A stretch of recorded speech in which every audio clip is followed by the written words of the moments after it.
a moment of silence after this, though, unfortunately. I mean, not unfortunately for a moment of silence, but unfortunately for the start of the stream.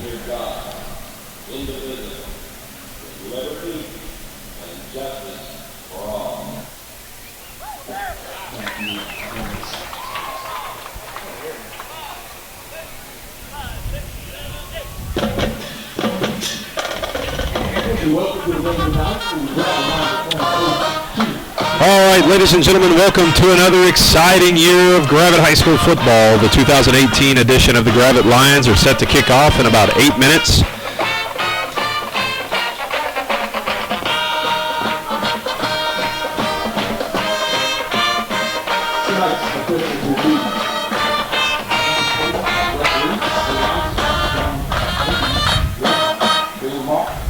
Line judge, turn board, back judge.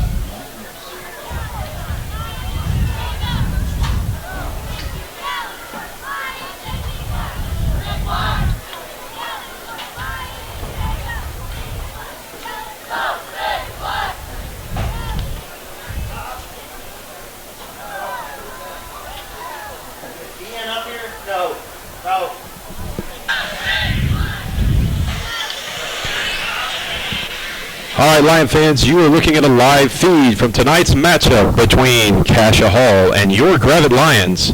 I'm Seth McKenzie, and I will be behind the mic tonight bringing you all the play-by-play action through this production of GHSTV and Lion Letterman. Tonight's game is being brought to you by these fine sponsors of Lion Letterman: Bank of Gravette, H&K Heating and Air, Teasley Drug, Gravette Athletic Booster Club, Women's Health Associates, and Studio Ozark.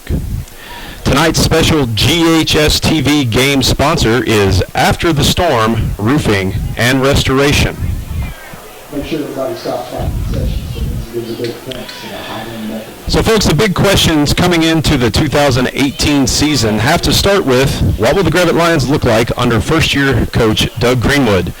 Based on everything I've been told and know about the game of football and during my conversations with Coach Greenwood, I would say fans need to prepare to see a tough, hard-nosed, disciplined football team that will be looking to simply outwork their opponents. Now, if that formula is evident this early in the season, that much is unclear, but we will get that answer tonight, or at least part of that answer tonight. It's no secret that the Lions lost a ton of offensive production with the graduation of All-State running back Austin O'Brien, but they do return quarterback Tajay White, who had 1,700 total yards in 2017 and 16 touchdowns. White is dangerous with his legs, and we all know that, but 2018 will hopefully show the hard work he has put in to improve in the passing game. If White can complete a bit higher percentage than last season, he will truly be a tremendous weapon for this offense. And Coach Greenwood has praised his improvement and his growth throughout the course of the summer and in the preseason practices. So sticking with the offense, the Lions' offensive line, made up of names like Aiden Patton, Bo Hamilton, Jared Barker, and company, have a chance to make another running back have a breakout year.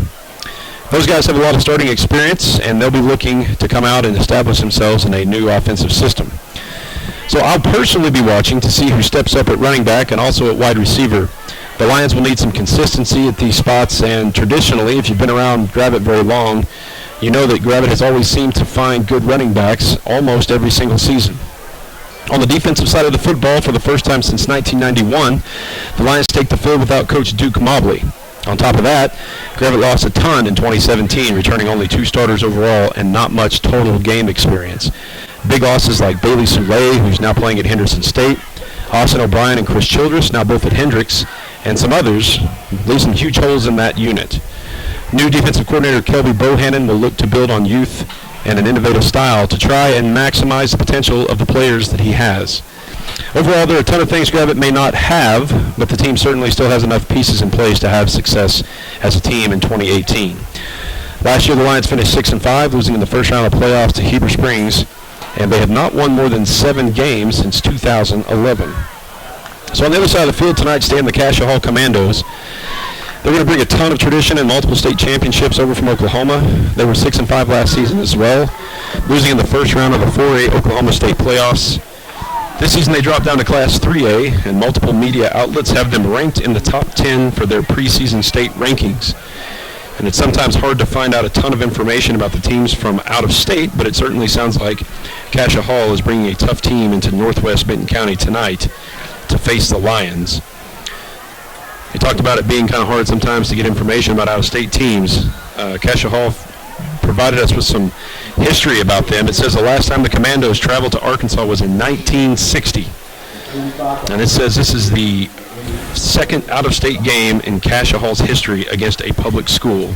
The only other came in 1961 when the Commandos traveled to Seneca, Missouri, not too far from us here, and defeated the Seneca High School Indians. Cascia Hall is coached by Joe Medina, who graduated from Cascia Hall in 1984. He's in his 20th season as the head coach of Cascia Hall Commandos. Coach Medina's record at Cascia Hall is 202 victories and only 39 losses. He has recorded the most victories in school history at Cascia, and he held the same record for 10 years at St. Augustine High School in San Diego, California. His Commandos won the Class 3A state championship in 1999, 2008, and 2009, and then the Class 2A state championship in 2007. They've also made appearances in the state finals in 01, 05, and 11. And Coach Medina has been named Oklahoma's High School Football Coach of the Year in 1999 and 2007. If you're a fan of the 4A1 and you're tuning in because your team is on the road, thank you for joining us. I'll be doing my best to keep fans posted on scores from around not only the 4A1 but also other teams that are playing in Northwest Arkansas tonight. I know Gentry travels to Dardanelle to face the Sand Lizards. P. Ridge is over in Harrison to play the Goblins.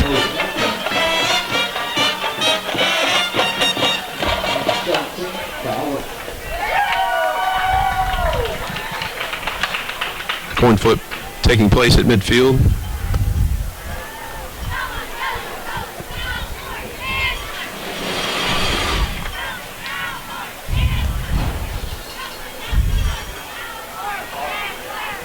Captains for the Lions, number 42, Colton Grimes.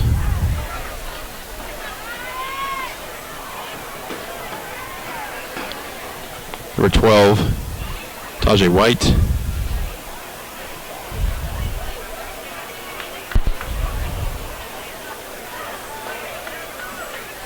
Number 76, Bo Hamilton. And number 17, Kyle Rachel.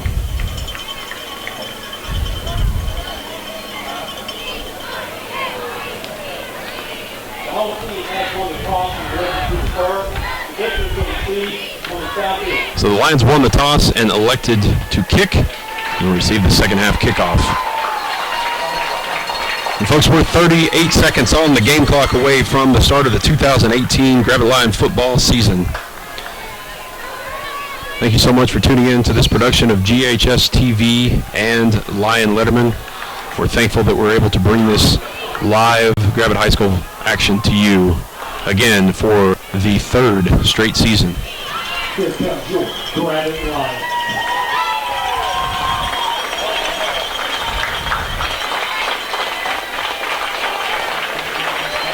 Lions set to take the field, running through their inflatable tunnel at some point today.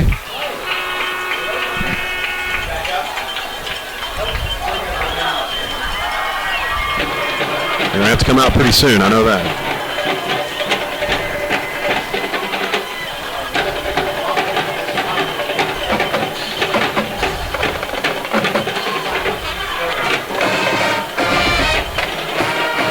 Lions taking their sweet time coming out of the tunnel, making a dramatic entrance. And here they come. Taking the field for the first time under new head coach Doug Greenwood. Lots of new faces on the coaching staff for Gravette this year. A season of transition, a season of change. And we're just a few moments away from finding out how the work that's taken place during the summer and the preseason has gone.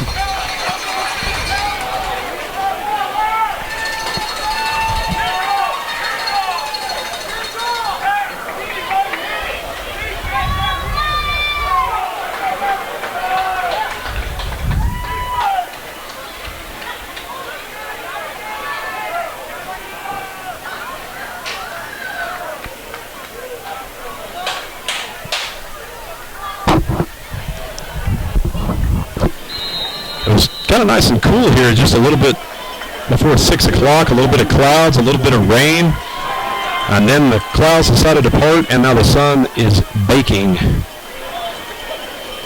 It's not super duper hot, I guess, but it's definitely humid.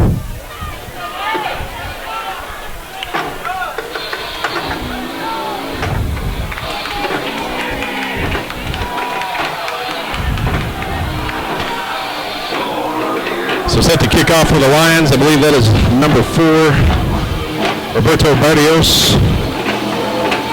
Will count his teammates to make sure there's 10.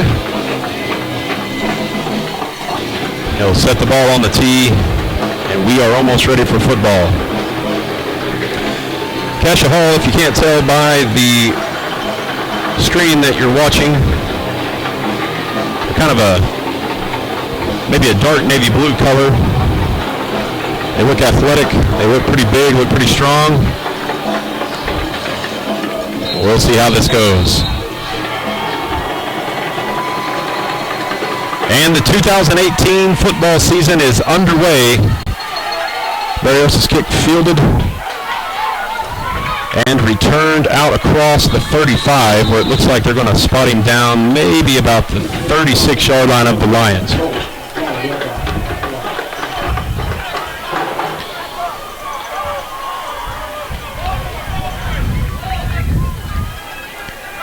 Coming on defense for the Lions, you'll have Grimes, you'll have Rachel. You're going to see a lot of guys playing both ways. According to Coach Greenwood this season, a lot of old school football. Cascia Hall is going to try to pass on their first play. And the pass is complete. Out to number 17, Urin.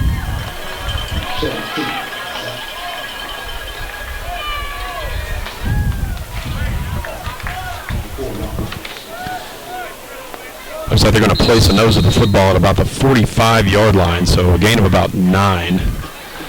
Scoreboard's going to call it about 2nd down and 1 for the Commandos. Nice play action, not really a play action, a little rollout pass there to the wide side of the field. They're going to come out throwing again. This time it's complete. That's number 82, Ben Kuntz. The quarterback for the Commandos is number 13, Jackson Henderson. So far, 2 for 2. 2 straight passes if you're just joining us. The Commandos, 2 plays and a first down. They've crossed the Gravette 50-yard line on their second play of the game.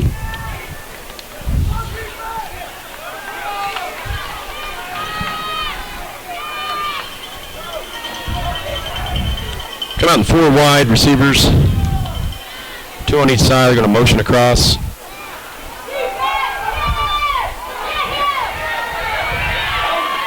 Anderson's pass again complete, this time out to Brad Hensley. Looked like Kyle Rachel on the stop, but another big gain for the Commandos as they continue to just kind of knife their way with short passes down the field here. Throwing the ball about 5 yards and letting the receiver run another 3 to 4. So far it's worked out pretty well for them. So 2nd down and short. Another pass, try and roll out to the right side of the field. And they're going to say it was complete. It was a very low throw, and from here it looked like it might have hit the turf. It would have been a tough call for the official to make, but they do call it a complete pass this time to Byers, and it's enough for a Commando first down as they're continuing to just march down the field. That was the longest pass they've actually thrown in terms of time in the air.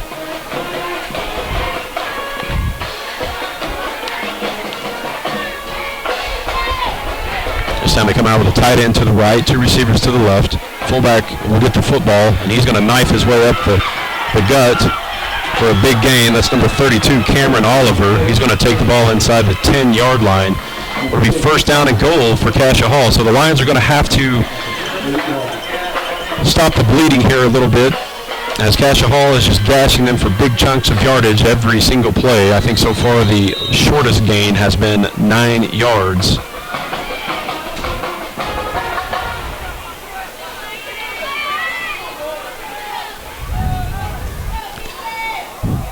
Flagger's going to motion across the formation. Henderson takes a snap, and the play is blown dead, and there's a penalty flag on the field. And there looks like the side judge is saying it is encroachment on Gravette, which will be half the distance to the goal.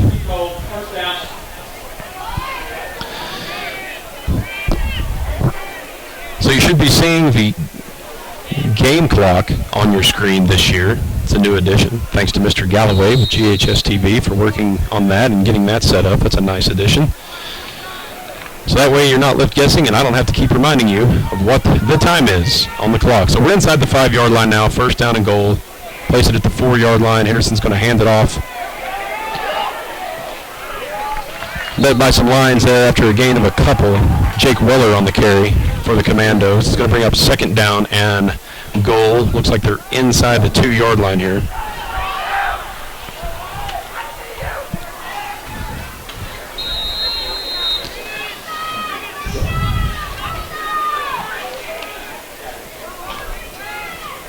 The Lions are going to have to stiffen their necks up here if they're going to keep them out of the end zone. It's about 2, maybe 3 football lengths from the goal line right now where they place it. They're going to come out in a power I formation under center. And I believe there was some movement along the Cascia Hall offensive line, so that's going to benefit the Lions. Penalty flags are on the field.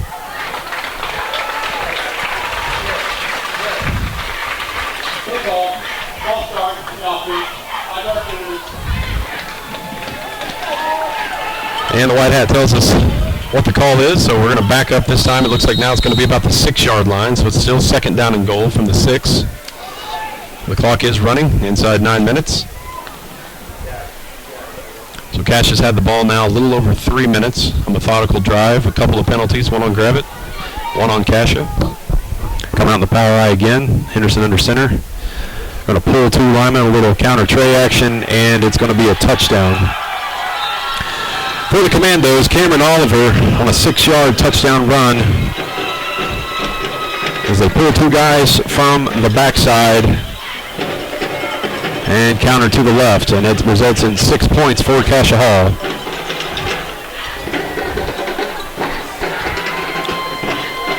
So the Lions really did not do anything on that drive to stop Cascia. The only thing that really slowed them down were penalties. 1 penalty. Maybe 1 short gain. So we'll see how they adjust and move throughout the rest of the game.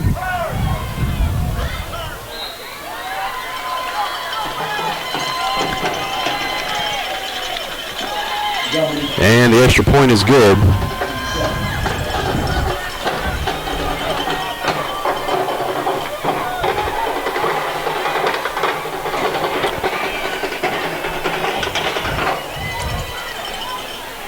Lion fans, a proud Lion Letterman sponsor of the podcast, the live stream, and everything that goes on the website is the Bank of Gravette. Bank of Gravette is the oldest bank in Benton County and wants you to score a touchdown with their 18-month CD special. Currently, you can get a 2.68 APY with a $1,000 minimum opening deposit. Other details do apply, but give them a call at the Gravette branch, 479-787-5151, or just stop by their location on Main Street in Gravette. Thanks again to the Bank of Gravette for all that they do to keep bringing you great sports content. So we'll get the first glimpse of the Lion offense in 2018. We'll see if they can answer back. If you'll remember, if you read some of the things that I wrote earlier this week on keys to victory, one of the things that I talked about was the fact that the Lions need to absorb some blows. Well, there was a blow. It's now 7-0. It's early in the game. Will they be able to overcome that? Will they be able to keep their heads up?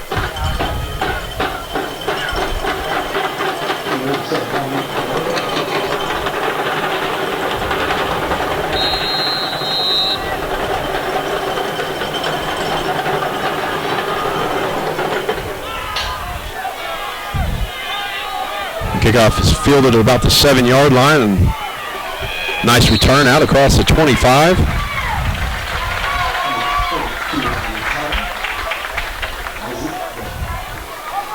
Isaac Dan on the return for Gravette.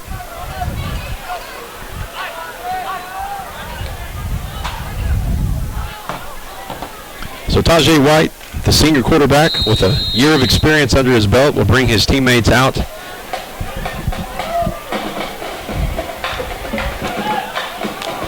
He'll be out in a short shotgun set. Has Isaac Dan to his left, two receivers to his right.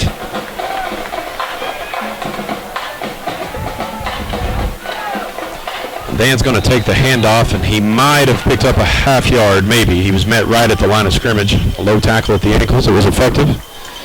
Ended his progress. So it'll bring up second down and long for the Lions.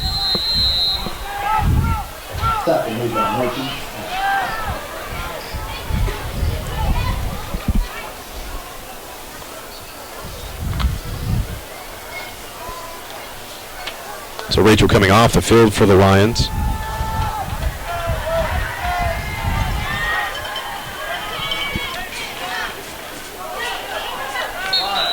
Another handoff to Dan. He had a hold for just a second, but it collapsed pretty quickly as he's going to pick up a couple.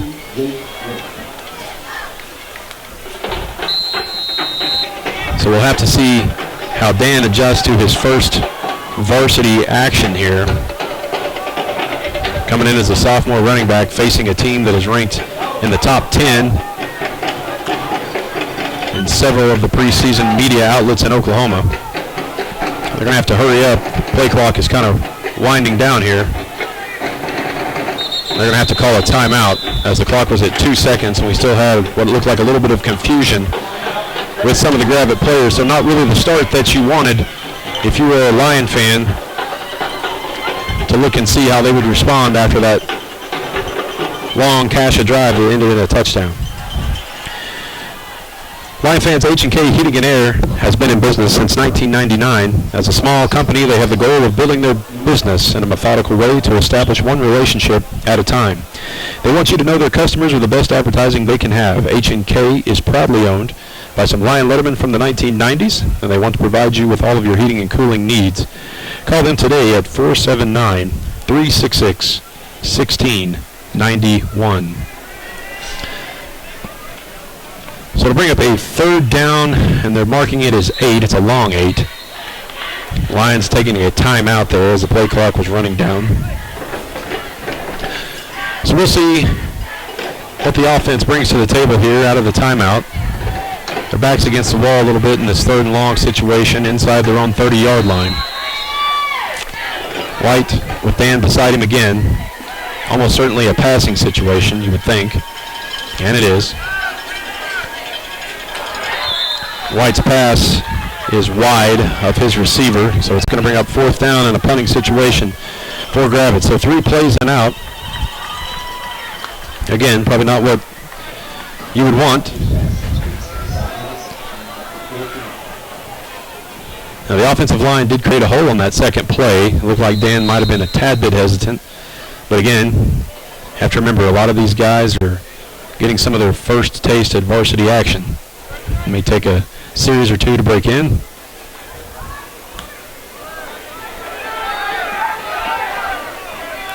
Punt takes a nice and a very fortunate Gravette bounce. At least on the other side of the 50-yard line. But it'll set up Cascia Hall with a very short field to work with.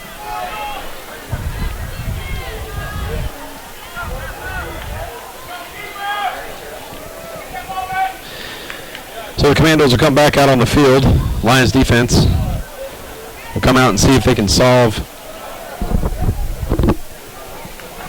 how to slow them down and get the ball back for their offense.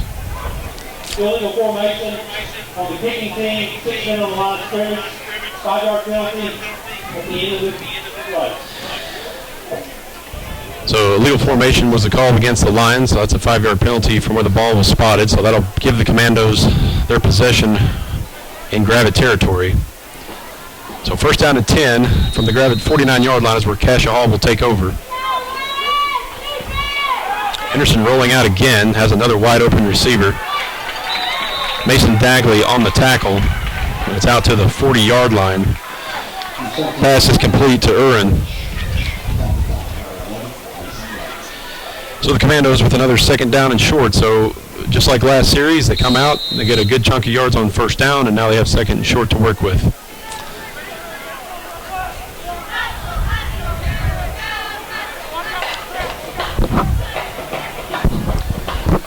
Motion back toward the quarterback. And he's going to knife his way back and forth, and he's going to score a touchdown from about 40 yards out, a little bit further out than that. That's Brad Hensley, and quickly the Lions are down 13-0 with 6 minutes and 21 seconds left in the first quarter.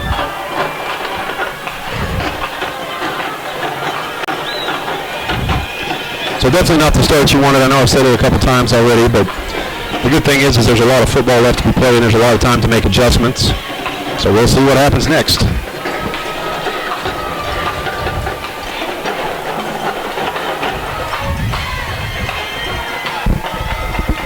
Quarterback for Cascia, Henderson, is yet to throw an incomplete pass. And if you could see at home, that little flip in front of him there is actually considered a pass, so he'll get a credit for a touchdown pass there. And the extra point is good, so it's 14-0, Commandos over Gravette.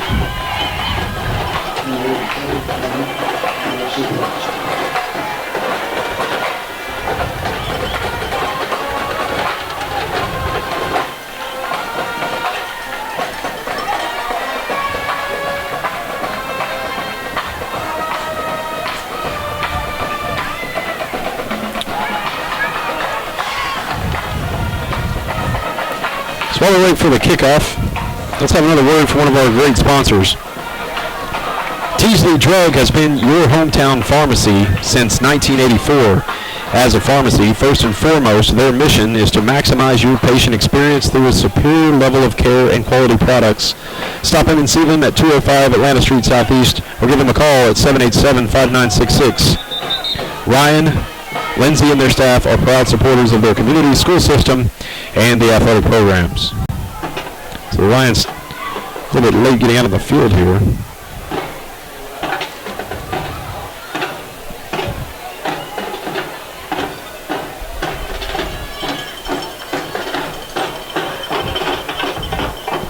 Closer toward the end of the first quarter, folks, we'll get some updates from some scores around the area.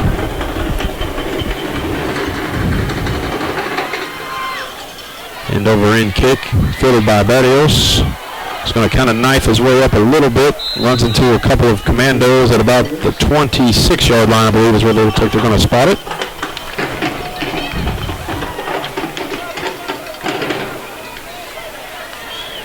So we'll see what the Lions can muster offensively here.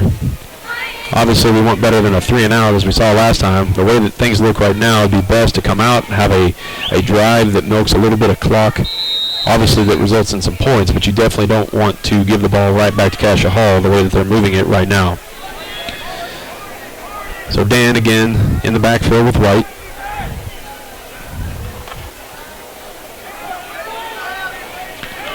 And he has nowhere really to run, a little hesitation in the backfield it looked like. I don't know if that was some sort of designed read or if it was in a handoff intended just to go straight to Dan, but there was a little mix-up there at the mesh point, which disrupted the rhythm of the play, and the Lions lose yardage.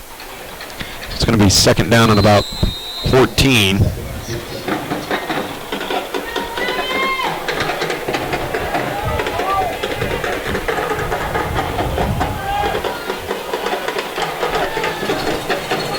So White's got two receivers to either side. Dan in the backfield with him again. Nice hold for Dan as he's going to get some yardage up close to the 30-yard line.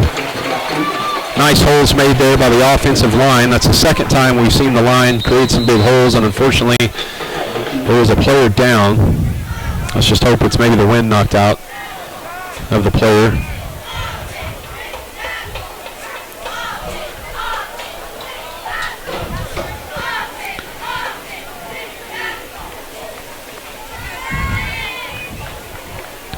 We'll call it a gain of about 8 for Dan on that play. By far the most positive yardage gain for the Lions so far tonight in their short 2 possessions.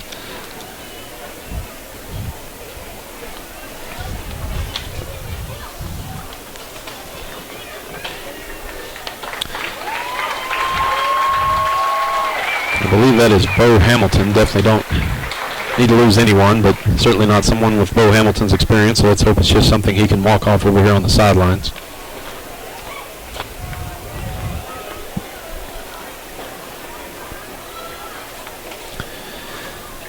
So 5 minutes and 20 seconds remaining in the first quarter. Gravette with their first positive gain, really, so far. The rhythm disrupted just a tad by an injured player. They'll come back out. Dan in the backfield again with White. The ball is at the 30-yard line, got its own 30-yard line. Clock's going to roll.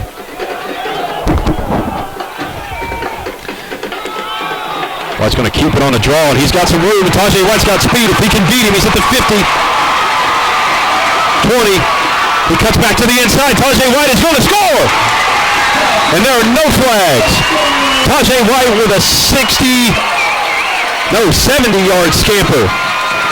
I told you he was dangerous with his legs, folks, and he just showed you there, breaking a couple of tackles and then outrunning a commando defender to about the 15 before cutting back to the inside. And that is exactly the kind of response that the Lions needed. A great job of blocking that play by the offensive line and a great job of finishing by Tajay White.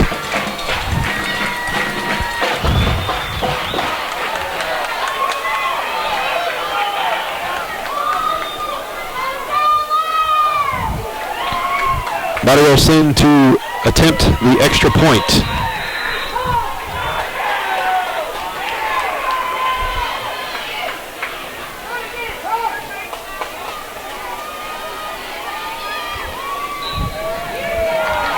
And the point after is good. So with 4 minutes and 55 seconds remaining in the first quarter, the Lions show some fight on Tajay White's 70-yard TD scamper.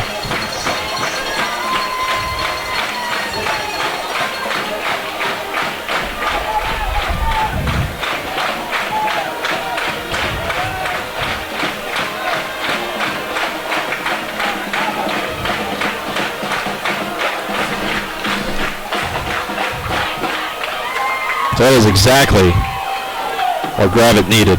Can't say that enough. So sometimes when things like that happen, you usually get a little bit of a boost to your defense. They get a little bit of fire in their belly and a little bit of motivation to say, hey, you know what? Maybe we can hang with these guys. Maybe we can play with these guys. So now, obviously, the Lions need to stop.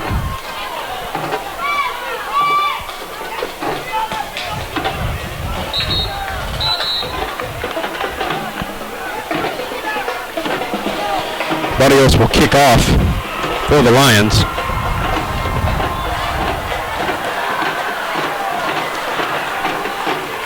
Crowd's got a little pump up in them now.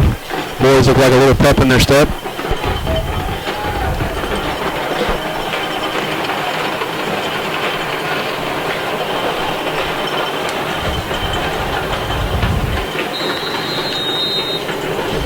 Let's see where he can put this kick.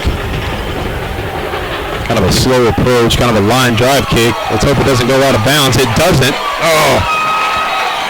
Rolls out of bounds just inside the 5, so that's going to give Cascia another good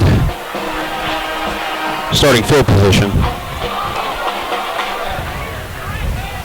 So let's see what new defensive coordinator Coach Bohannon can dial up here with his defense.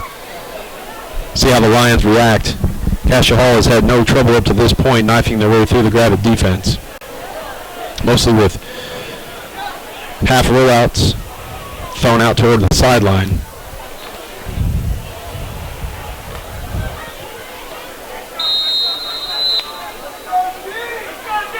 They have a tight end to the left, flanker also out there with them, and then the two receivers to the right. Snap is a little high. It's a short carry, maybe a 3-yard gain. Ty Verbal, one of the guys in there with the first contact. Verbal, a 5'9", 231-pound sophomore that the coaches have raved about so far for a young guy. He's extremely strong and extremely athletic. Let's see what he can do here on this play.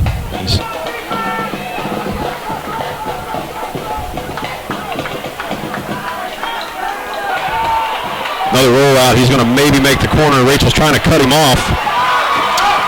It's enough for a first down, but really, you almost have to say it's kind of a positive play because nothing super bad happened. They forced him kind of to flush the pocket there. Not sure that was designed. Henderson on the carry. Tristan Flournoy on the tackle.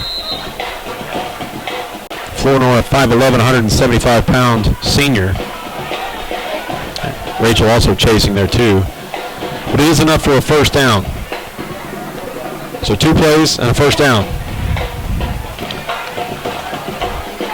Cascia breaking the huddle. A little bit different style of team than we've seen really in the last few years. More of a traditional huddle up, take their time type of team, and they're going to want a timeout. So with 3 minutes and 45 seconds left in the first quarter, Cascia takes a timeout. Gravette hopefully starting to figure out some of the things on defense here, making it a little bit more difficult. Folks, Gravette Athletic Booster Club backs the athletic programs at Gravette High School and has been a long-time supporter of Lion Letterman. Catch them setting up various fundraisers throughout the year and ask them about how you can join the Booster Club and help continue to build up the Gravette sports programs. You can follow them on Facebook by searching Gravette Athletic Booster Club. And I wanted to take some time to recognize tonight's GHSTV sponsor, After the Storm Roofing and Restoration. After the Storm offers a ton of services such as guttering, decks and repair, interior and exterior painting, roofing, and much more. You can call them at 1-800-619-9753 and be sure to follow them on Facebook to see some pictures showing the high quality of their work. They are proud to sponsor this first game of the season and wishes the Gravette Lions the best of luck in 2018. So back out of the timeout, it's first down and 10. Cascia Hall tied in to the right. Flanker motioning across the formation here. Henderson takes a drop, throws a long spiraling pass out, and it is too far for the receiver. And you know what? That was pretty darn good coverage there by cornerback Roberto Barrios, as he was really with him step for step, forcing him to the sideline, which is what you teach a cornerback. So pretty good technique there by number 4. So it is second down and 10, and I believe this is the first time the Commandos have not gained any yardage on first down in their first few possessions. So definitely a positive. Mark that down in your positive notebook if you're a Lion fan.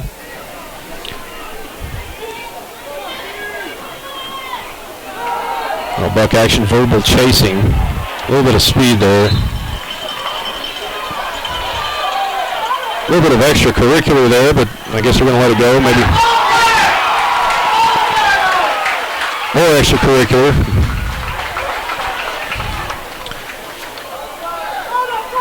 Weller on the carry around the right side.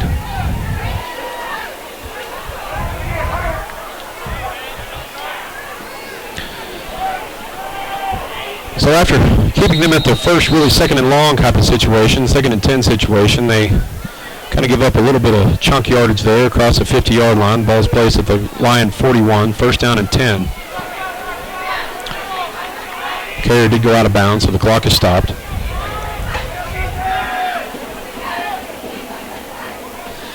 Ball's given to the fullback, and he's a load. He's met in there by Rachel and a few other lines. They've blown the whistle. Looks like they gave him a really favorable forward progress spot.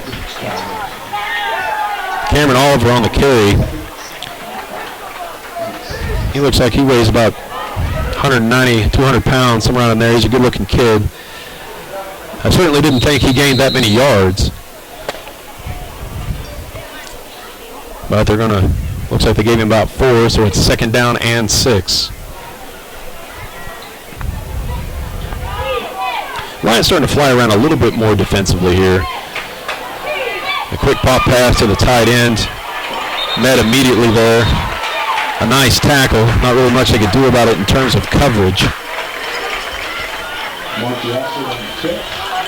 Cy Hilger, the sophomore, on the tackle. A nice lick there and really stopped his forward progress. Didn't let him go any further on the hash mark. But it's a first down for Cascia Hall.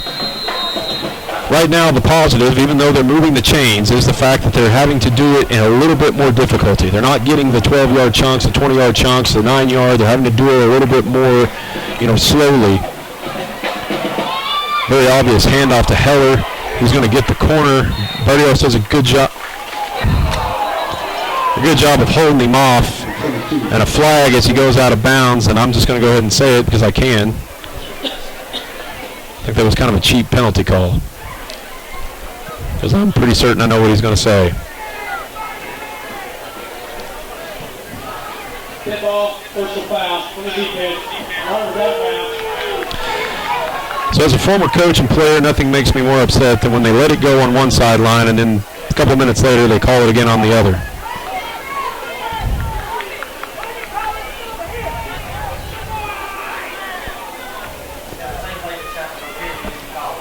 So they'll mark it off.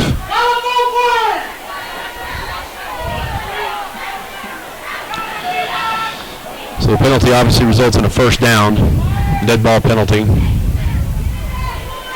They'll put it inside the 15-yard line. Those are the footballs at the 13. So with 2 minutes and 28 seconds left,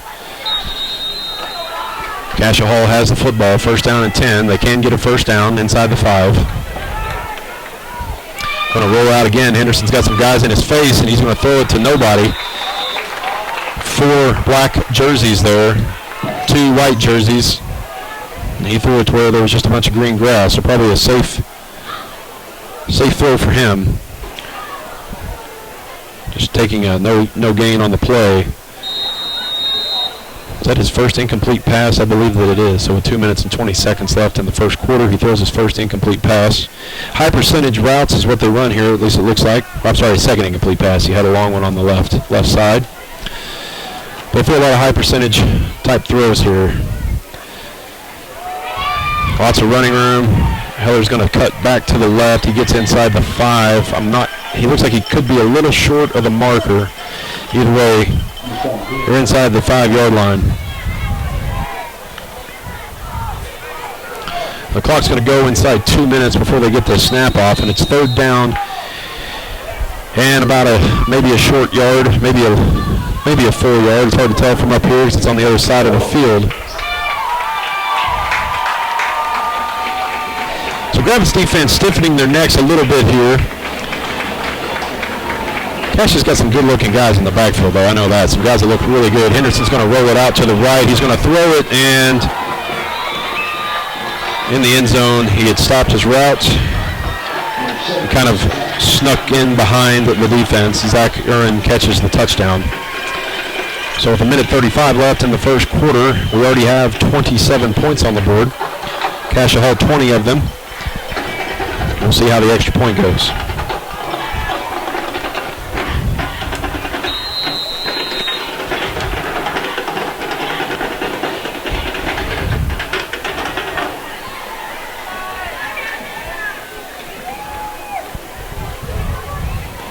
And the PAT is blocked, and that's going to be pretty big if the Lions can continue to move the ball down the field. So I believe that was Rachel that got in there and blocked it. And honestly, I know it ended in a touchdown for the other team, but you have to take some positives away from that possession for the defense. They stiffened their necks a little bit, had an unfortunate penalty called against them.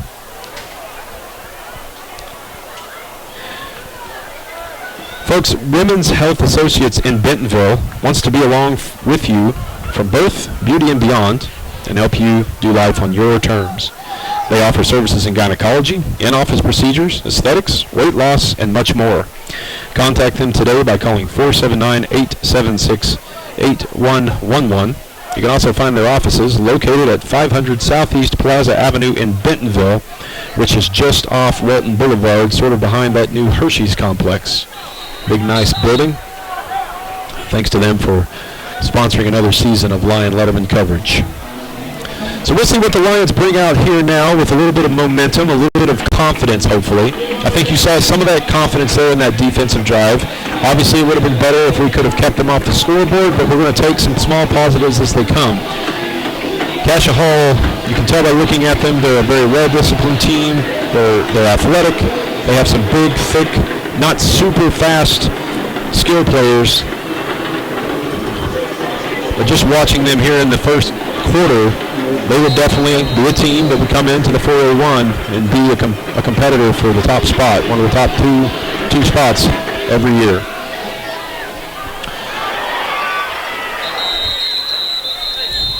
And the kickoff goes into the end zone, so it'll be a touchback. That may actually end up being pretty favorable for the Lions in terms of where the ball will be spotted. That ball was kind of on a line drive, just out of reach. So we'll see what Tajay Wright and the Lions have up their sleeves here. Coach Greenwood is hollering for some other personnel. Hollering for Flournoy. Over here looking on the sidelines, it looks like Bo Hamilton maybe has some ice on an ankle. Let's hope it's nothing too serious for the young man, the senior who started a lot of football games on the offensive line for the Lions. There's a lot of places Gravette can't afford to lose players, and it's definitely on the offensive line, so let's hope he's okay. White under center this time, Dan in the backfield. And a little miscommunication, and White just has to throw it away. Cash is pointing at it as if it's a live ball, a backward pass, a lateral. Coach is going to throw his hands up. He's continuing to plead his case. I don't think anybody's listening to him, though. I do believe the ball obviously was thrown behind the line of scrimmage, but it did not go backwards from where it left Tajay Wright's hand. At least that's what it appeared like from here, and that's what I'm sticking with, because that's what the official said. So second down and long for the Lions. Grimes is going to motion over to the right side. It looks like it's going to be maybe a straight handoff to Dan, who takes it. He's running pretty hard. That's a good hard run by Dan. He's going to pick up about 5 yards out to the 25. Takes a little look on his shoulder, jumps up quickly. Dan's a good-looking kid. 5'7", about 170 pounds. At least according to my roster. It says 167. I'll round it up for him. He's welcome.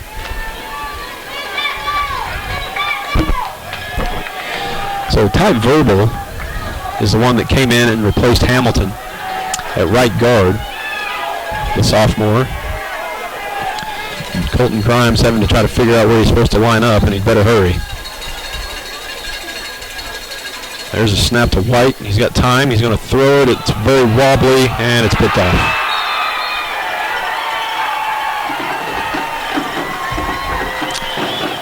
So I'm not sure what happened. I'm not sure if his arm got hit. I'm not sure if he slipped on his plant. That ball was wobbly end over end pretty much as soon as it came out of his hand. So it didn't go very far, and Cascia Hall is able to take over possession here with 35 seconds left. And again, another great starting field position for the Commandos. Definitely not something that the Lions wanted to see, but we'll see what the defense can do here. I would say the way the Cascia Hall has been running their offense, if they don't somehow get into the end zone on this first play, this will be the last play of the first quarter.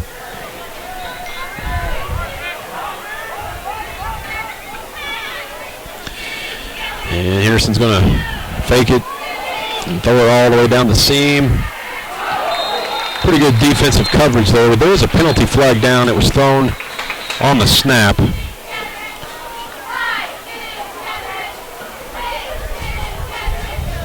Hunter Cole on the coverage, the senior.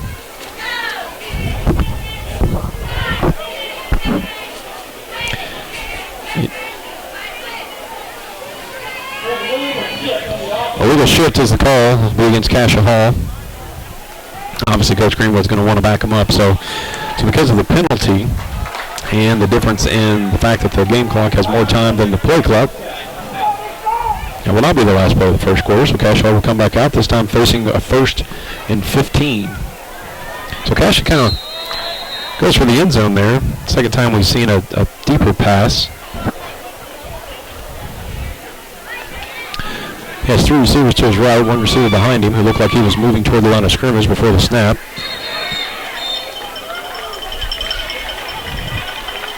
Pass out to the left side. He's going to pick up a nice chunk of yards. Looks like he picked up about 10, so it's going to be 2nd down and 5. Clock is stopped.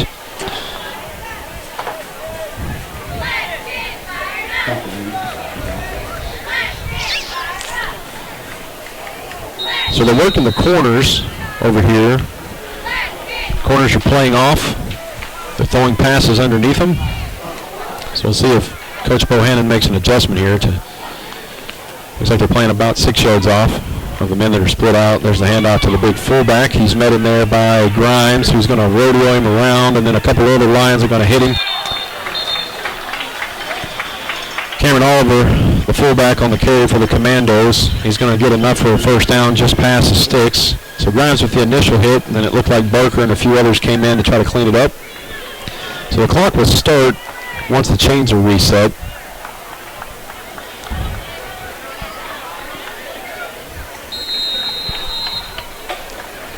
We'll see if they are content to let it run out, and it looks like that they are. So at the end of the first quarter, it's 20-7, Cascia Hall, the number 8 ranked team in Oklahoma 3A, over the Gravette Lions. So we'll enter the second quarter, Cascia Hall driving.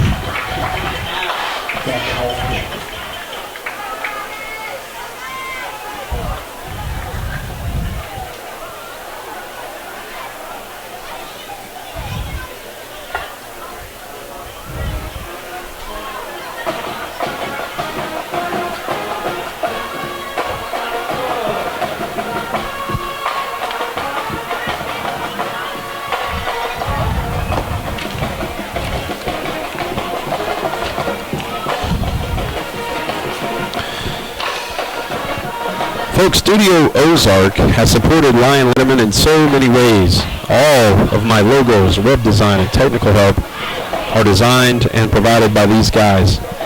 I have sent anyone who is in need in graphic design, website building, and much more to Khalif and Justin. If you want to start a blog and need help building that site, give them a shout. Need some logos designed for your startup? They can do that too. Studio Ozark is Lion Letterman's go-to for all of these needs, and I want them to be yours too. You can go to their website for more information. It's studioozark.com, and Ozark is spelled without an A. And Khalif is a Lion Letterman. I coached him when he was in high school. Great all-conference defensive lineman for the Lions.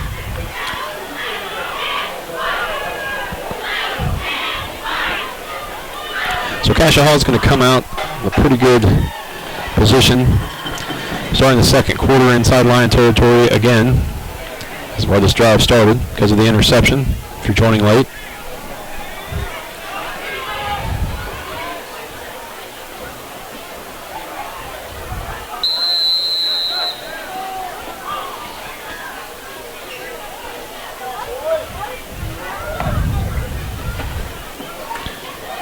Little cross action, and we do have a penalty flag down over here. So he's going to take it, and if the play stands, he says he's going to go out inside the 5-yard line, but there is a flag down that was way behind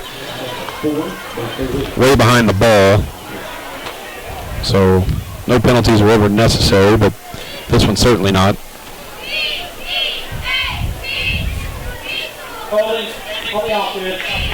Holding is a call against the Commandos, so it's going to wipe out a big gain that it resulted inside the 5-yard line. And it looked like the ball carrier was a good 10 yards down the field when the hold occurred.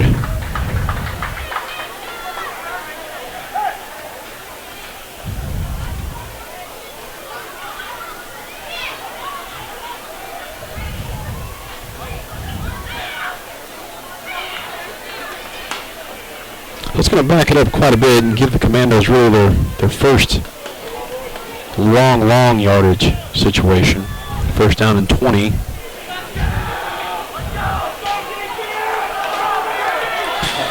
Crowd trying to get a little bit fired up here as the Lions need something good to happen.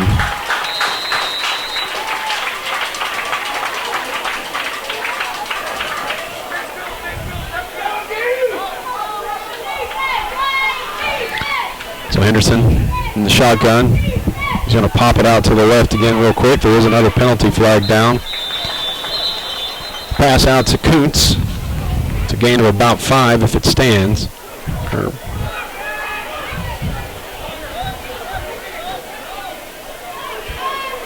Referees having a little conference here, pointing around, trying to figure out what they want to do. Where it was thrown, it looks like a little shift or a little formation.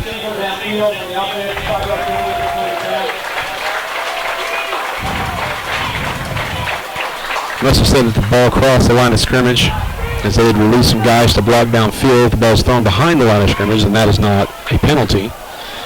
The side judge must have felt that the ball crossed the line of scrimmage.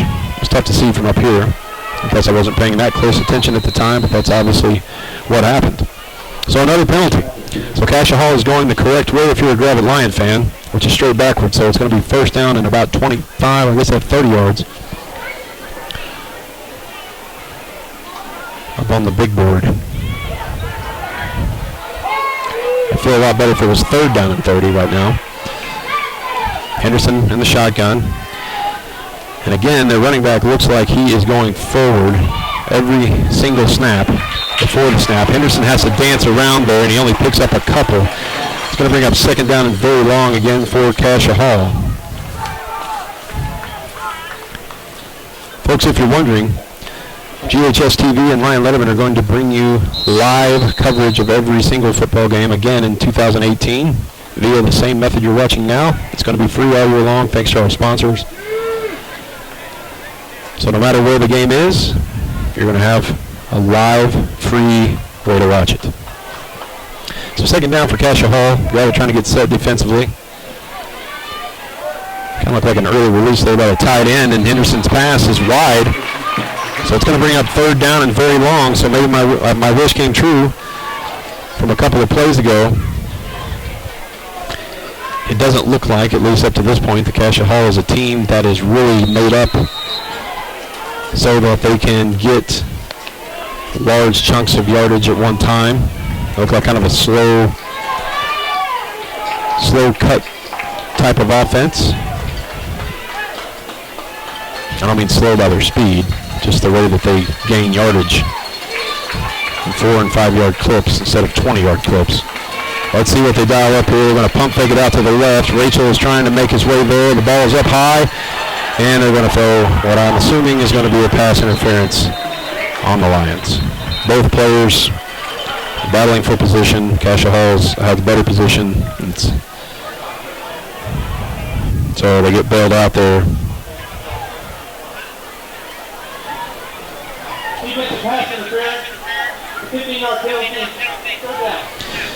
So Cascia Hall gets bailed out.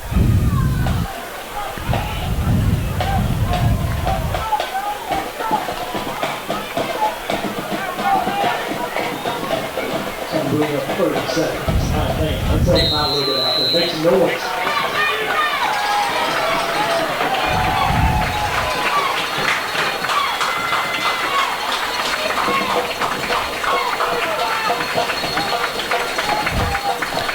So I had a score update from Shiloh Christian. If you're interested, Texarkana leads the Saints 21-7 in the first quarter.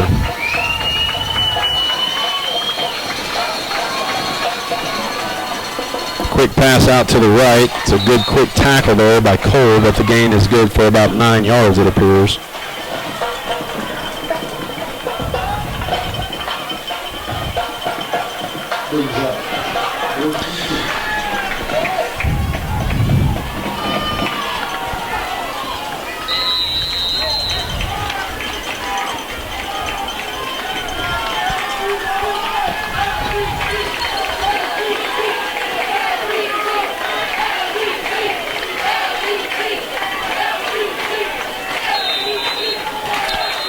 And it looks like Cascia Hall is going to take another timeout, their second timeout of the first half. So they'll have one remaining. So if you missed that score just a second ago, the latest I've gotten is Texarkana leads Shiloh Christian 21-7 in the first quarter. Harrison leading Pea Ridge with 5 minutes and 47 seconds left in the first half, 24-0.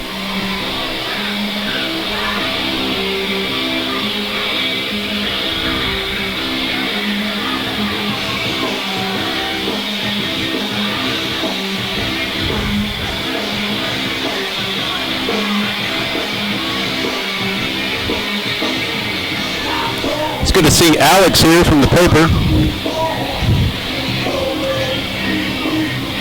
The Lions are going to see if they can stiffen up here and stop Cascia from continuing to just kind of march down the field. And an update on Pea Ridge, they now trail 31-0 against Harrison. So from up here with these headsets on, I could have sworn that the official said earlier that the pass interference flag was not another first down, but apparently it's fourth down, so this is a big play for the Lions. Cascia comes out, and they're going to get it. They're going to pick up about 5 or maybe even 6 on fourth down and maybe 1. Lions are having a hard time getting off the initial blocks. Cascia's offensive line looks pretty big and not like too huge, but athletic enough to to get their hands on people and move them around. They look pretty strong, pretty stout. So it's first down now for Cascia, just outside the 10-yard line. Looks like the ball spotted at about the 11. So they can get a first down just inside the 2.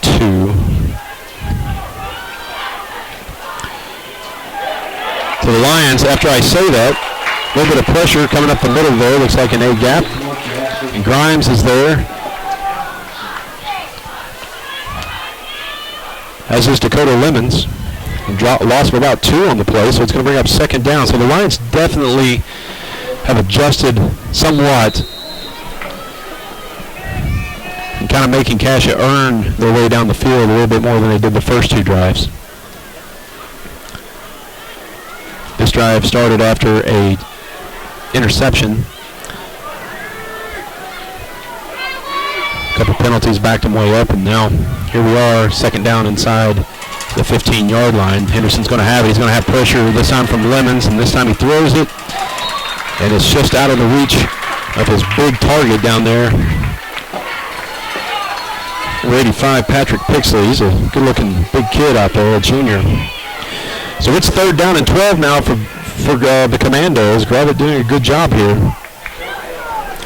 I would say, judging by the way that the place kicker kicks the extra point attempts, that this could potentially be in his range for a field goal should Cascia Hall not get the first down or come really close to getting the first down. Third down and 13 is what it says on the big board. And let's hope this is not a lined up in the neutral zone penalty against Gravette. If it is, that's going to give Cascia a big chunk of yardage moving forward. Looks like it's a little substitution. That'll work. So a little substitution, which is a penalty you often see sometimes at the first part of the year. Guys are still getting into the groove. The Gravette fans will definitely take that. It backs Cascia Hall up a little bit more, and as I said earlier, so far does not appear that they're a team that has been built to get yards in huge chunks here. So we'll see if the Lions can keep it from getting down there. Come out with a fullback to the left. Back behind Henderson. He's going to take a quick look out to the left, and he's going to throw an incomplete pass. Looks like his receiver slipped a little bit coming out of his break. He tried one out sort of out the sidelines and one toward the hash, and it falls incomplete, and it does look like the type of personnel that they're running in and out here that it could be a field goal attempt.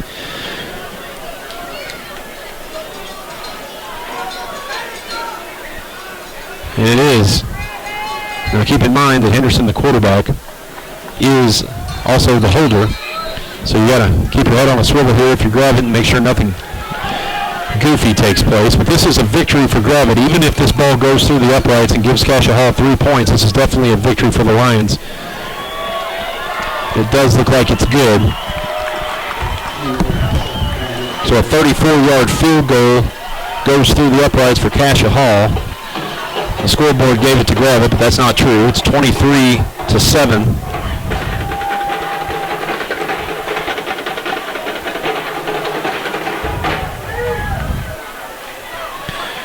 Halfway through the first quarter, Owasso leads Bentonville West 7-0. PA is ahead of Harbor 22-6 with 7:52 left in the second quarter.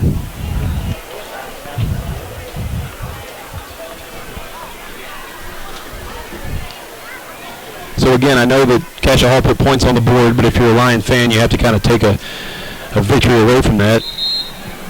It looked like they were about to put another touchdown on the board, so if Gravette can get the ball back here and score and maybe take up most of the second quarter of what's remaining, they do get the ball back to start the second half.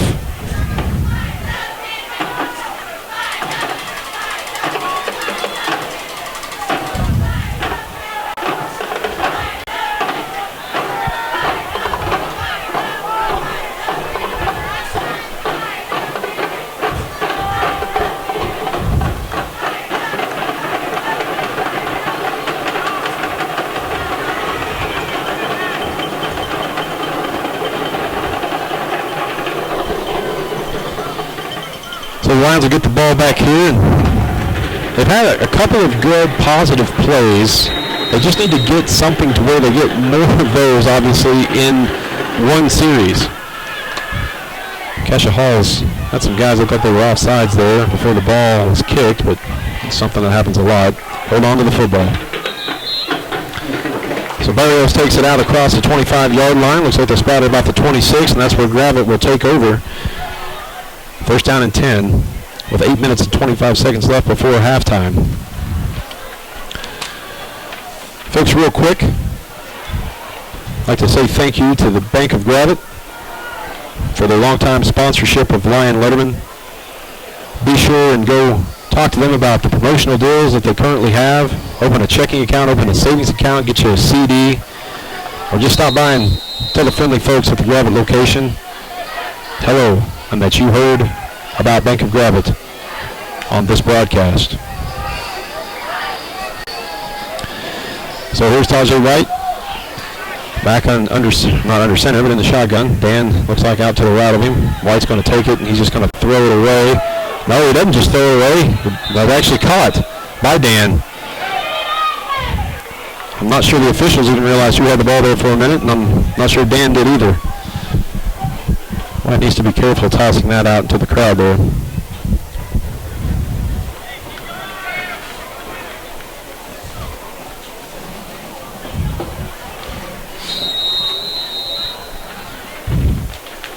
So bring up second down, and I guess they give them no gain there. So second down and 10 for the Lions.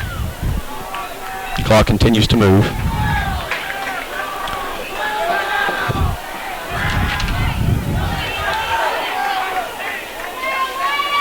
The Lions a little bit of confusion with personnel here, which is something that I've talked about this year. You're going to probably see early on, just because it's a new system and getting to know new ways of getting plays in. Dan had a hole and put his head down on the ground, and instead of taking his eyes into the hole, he kind of gets caught in the back, and it's going to be dropped there for a couple-yard loss. So again, this is where the growing pains of graduation are becoming evident. Last year's almost 2,300-yard rusher and all-state running back Austin O'Brien. People grew accustomed to seeing that turn into a pretty good-sized gain for the Lions last year. But Dan, just a sophomore, still developing, still learning, still trying to figure out how to be comfortable with the varsity game, and he's going to get there. I like the way that he looks. So unfortunately, though, it brings up a third down and 12 for the Lions. Definitely not the kind of drive we wanted to see here. That's not Dan, actually. And they're going to be a penalty flag, which is usually thrown out in the area where there's a hold on the edge. It's Regan Addison on the carry. I'm not sure they're going to give him any kind of yardage, and if it's a hold against Gravette, then Cascia Hall is definitely going to decline it. So not the drive you wanted to see there. Definitely, if you don't come away with any points there, you'd like to see Gravette at least get a first down and eat some clock off. So they're going to have to punt it away, and again, the weapon of Chris Childress that we had last season and the season before that, being able to punt the ball and get almost flip the field. Not really here this year is young Cy Hilger. Will hopefully be able to punt it at least away from the Commando returners and give them a little bit of worse field position than what they've had. Gravette's going to have to take another timeout.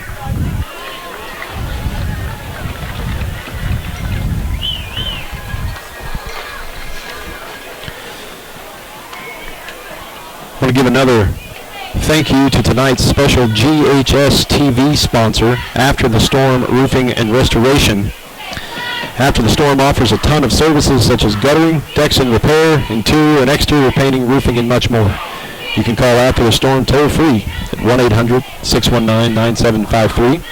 Be sure to follow them on Facebook as well for some pictures showing the high quality of their work. After the Storm is proud to sponsor this game, the first game of the season, and wishes the Gravette football team the best of luck in 2018. So we'll see if Cy Hilger can punt this football down far enough to make Cascia Hall have more green grass in front of them. Still a lot of time left here in the second quarter, so let's see what Cy can do here with the football.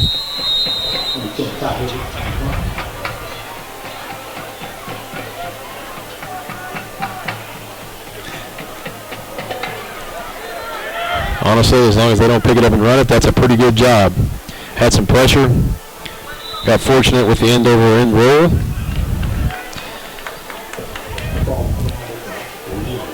Looks like they're going to put it close to the Cascia Hall 40, maybe right on the 40.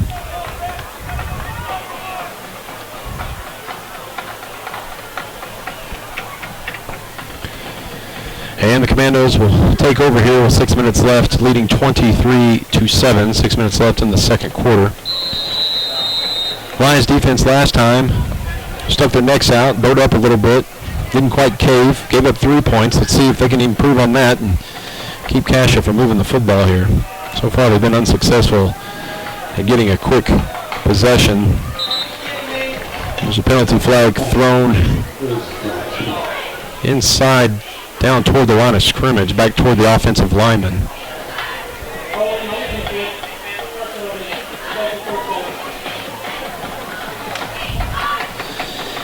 They called defensive holding against the Lions. Kind of a late call, but I guess maybe they saw it early and had... Oh, okay, never mind. I was going to say, where he threw the penalty flag is not usually where they throw it for defensive holding. It tends to be in the backfield, in the secondary. They call it on Cascia. They correct themselves. It's a 10-yard penalty. So penalty starting to mount up a little bit for the Commandos. Over the last drive, they had 3. It's going to back them up, give them first down and 20.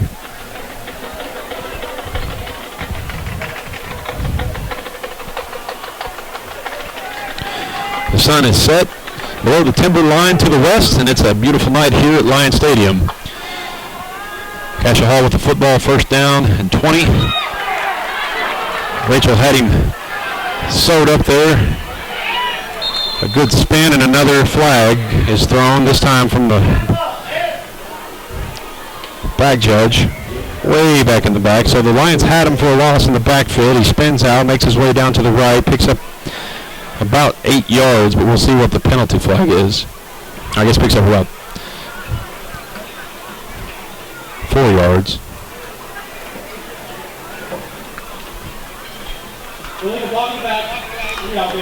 So another penalty against Cascia Hall, and like I said just a second ago, starting to mount up for them.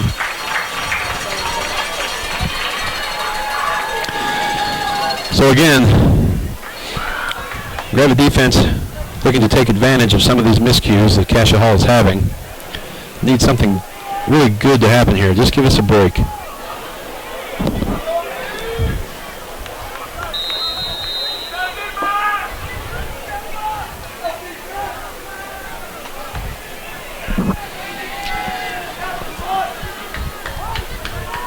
So it's first down and about 26.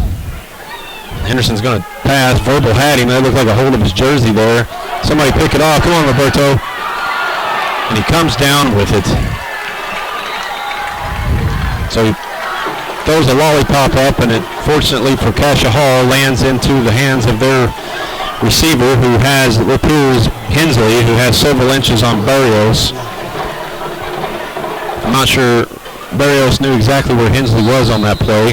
I think he thought maybe he was out there all by himself and could have made a play on the ball without any interruption. But unfortunately for the Lions, Cascia Hall gets it and has a big gain. So now it's second down and 9 as the clock continues toward 5 minutes left in the first half.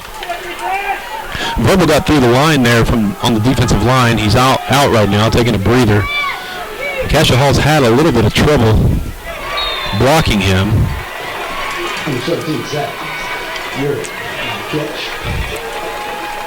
So Aaron on the catch for Cascia Hall, and a first and 25 2 plays ago is now a first down and 10 for the Commandos as the Lions give up one kind of fluky play and then one decent sized chunk of yards there.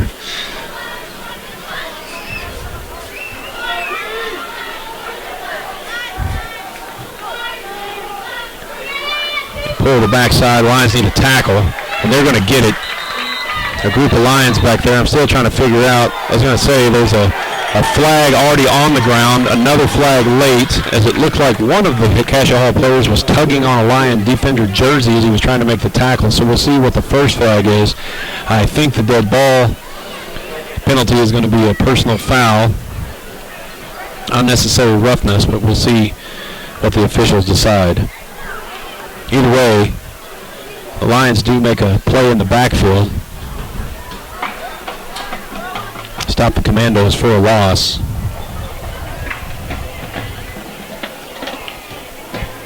Fouls on the play, both on the offense. First is a live ball foul, over, will be 10 yards from the start of the foul. The second is a dead ball foul, and the first white contract, will be 15 yards, added on to that. All right, so this is going to be a big negative play for Cascia Hall in terms of the penalty yardage. So Gravette needs to take big advantage of this here and not let them crawl back out of the hole for a second time on this drive. Cascia Hall is going to be faced with first down and forever again.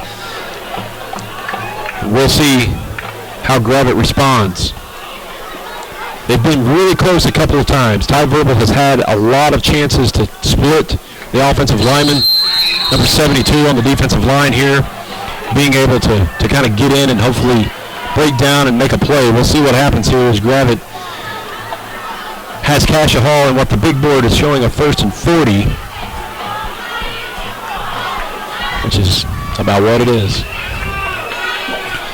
So we'll see how Cascia Hall attacks this. They have 3 downs really to see. They're going to hand it straight off to the fullback, unfortunately, who's going to get more yards than what you would want to see on first down.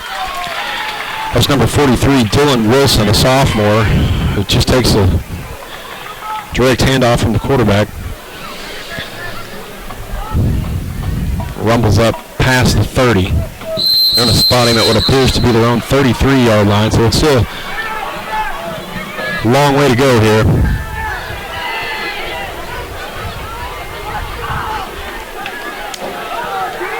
Second down and 30. I'd say they're going to try to pass. And they do. It's going to launch it way down the field. It's going to go out of bounds. And another good coverage there of the Lions secondary as Hunter Cole's running step for step with the commando receiver who turned around and thought maybe there should have been a flag call, but none comes from the official. So it is now third down and very long for Cascia Hall. Third down and 30 is what they're going to call it. I'll tell you, really, on these long passes, the Gravette defense has been, pretty much step for step in the hip pocket of the receivers. Hunter Cole has played well. Roberto Barrios has played well, except for the one pass interference call that kept the drive alive a few series ago for Cascia Hall. That's really the only thing you can say that the secondary has against it tonight. So a pretty good game plan and pretty good technique being shown by the young Lions. It's third down for the Commandos. A little bit of come through there. Henderson's going to put a whole lot of juice behind it. There's another flag up, and he comes down with the pass. So as soon as I praise the secondary, that's what happens. But there is a flag down here at the 45-yard line on Gravette's sideline. So before they move anything too far, we'll see what it is. I'm going to be disgusted if it's not against Cascia Hall. It looks like that it is.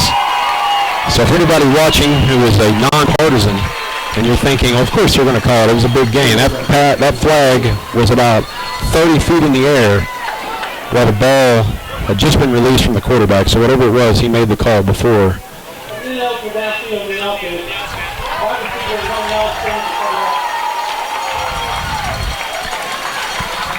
So the only thing right now keeping Cascia Hall from just continuing to move the ball down the field is themselves. Lots of penalties. I'm not keeping track right now, but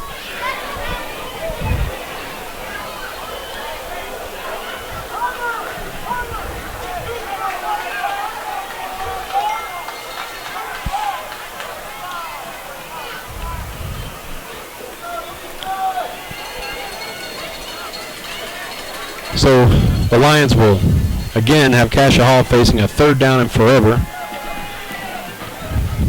Hopefully keep them from any sort of conversion. I'm not sure if Cascia, having a 16-point lead here, will try to get all of it in one chunk, or if they're just going to do another little short handoff to the fullback. But so far they've been able to survive these long penalty-induced situations.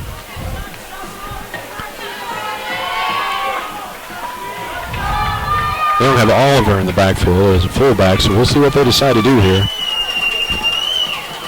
They're going to pump and go. Henderson throws a good pass, and it's a conversion. So I'm not going to say anything good anymore about anybody, because as soon as I do it, it seems like something bad happens for that particular unit. That was a really good pass by Henderson.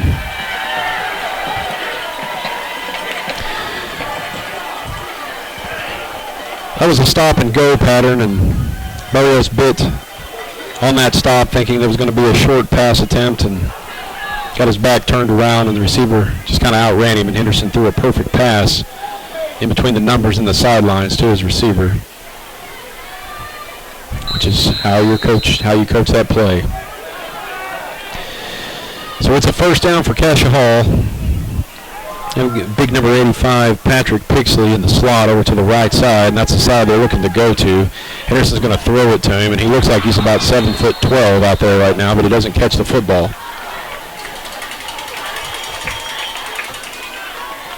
The roster does not have heights and weights on it, but I would guess he's about 6'4", and I think that might be conservative. That looked like a catchable football. He couldn't quite come down with it. I have to give Cascia Hall credit for that third down and long call, a little pump and go there, and they saw something. I think some of it had to do with the fact that Gravette's corners have been pressed up a little bit more than maybe what they had shown from last year. But again, new schemes, new year. There's the pitch out to the right. Gravette's going to need to come up. Colton Grimes kind of overruns the play there a little bit from his linebacker position, and the running back does a good job of cutting back inside of that. That's Brad Hensley. Cascia has a lot of names out here at the skill positions, a lot of good-looking guys. Lots of guys getting their hands on the football right now. So it's third down and about 3 for Cascia, and again, they have a second down and long, and they're able to convert a big chunk situation. And again, just a quick pop out to the right side. They've been doing that the whole night. This time it looks like it was thrown out to Worthen, a sophomore, and it's a first down. You obviously don't want to let them score here as the clock continues to wind down in the first half. 23-7 down at halftime is a little bit easier to swallow than 29 or 30-7, as I'm stating the obvious. First down and 10 for the Commandos.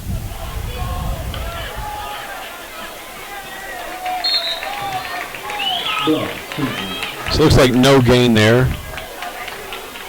I see Verbal, I see Flournoy, I see Lemons.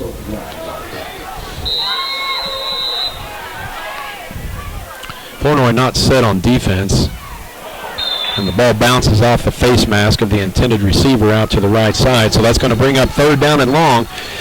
So the Lions have certainly had plenty of opportunity in the second quarter to get the football back from Cascia Hall. You have to think that at this point the defense, the guys that have been out there for the majority of this drive, have to be close to exhaustion.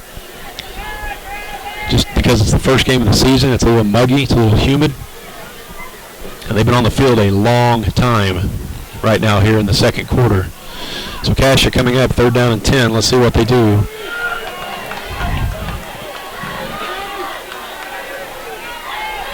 Henderson's going to look for a receiver to the left side. He throws it. It's kind of a wobbly duck, and Flournoy doesn't turn around in time, and it's caught inside the 5-yard line.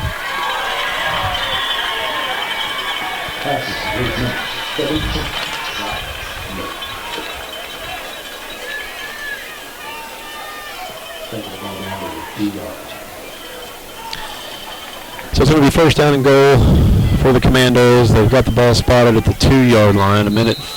1:32 remaining in the second quarter.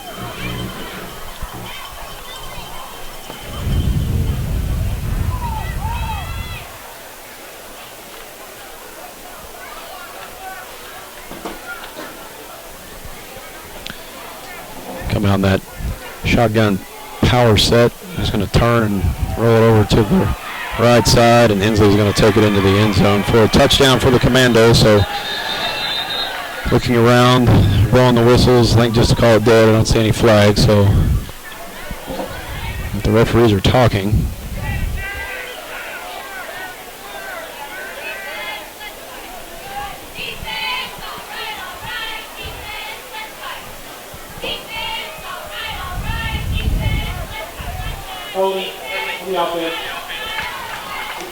So I still never saw a flag. I don't know where it was thrown, but it's holding against Cascia Hall. So it's going to back them up again. But so far on this drive, it seems like the penalties are just a way for them to figure out how to get first downs after being behind the sticks.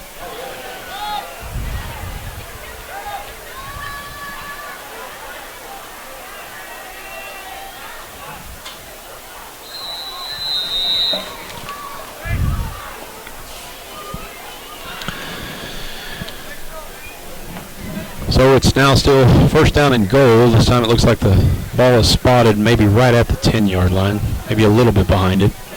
Come out in that shotgun power set again. Henderson's going to look to his left. He's going to fire a shot out there into the flats. And it is a touchdown. Zachary Uren, I believe that is his second touchdown catch of the game as he caught one down on the north end zone in the first quarter. So that's going to make the score 29-7 with 1:18 left in the first half.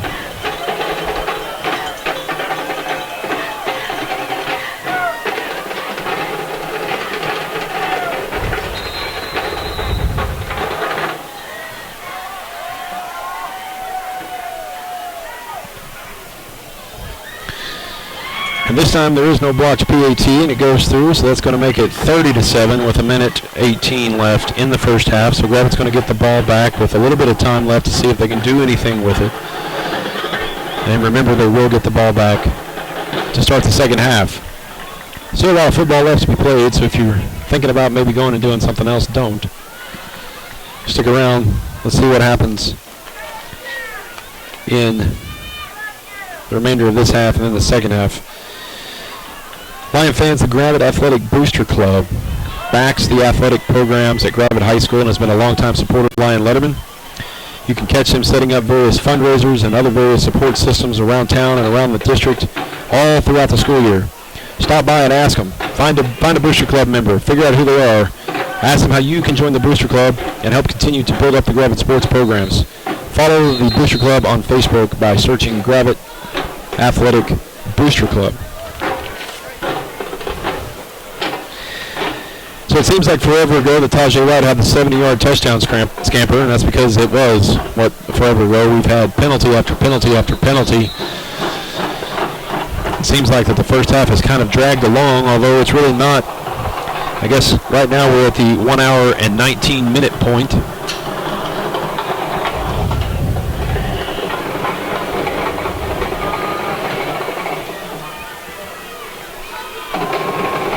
Pretty decent crowd here tonight for the Lions. If you're somebody who decided to stay home rather than come to the game, try to make it out for the next home game, which is not for another, 4 weeks? Well, Lions are off next week before they head to face old conference rival Farmington.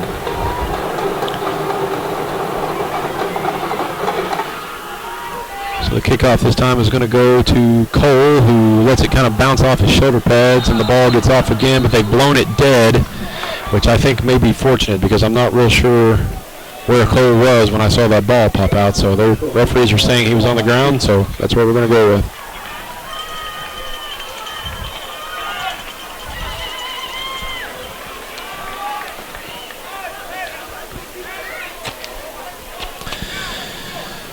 So just over a minute left in the first half. Let's see if Gravette can make any sort of positive yardage here and maybe get themselves in a position to chunk a couple toward the end zone to end the half.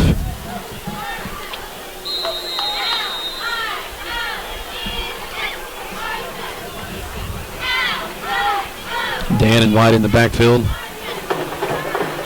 Cascia sneaking up. Nobody picked up the stunning linebacker, and nobody blocked anybody on that left side of the line of scrimmage anyway, so it's going to be a loss of a couple of yards.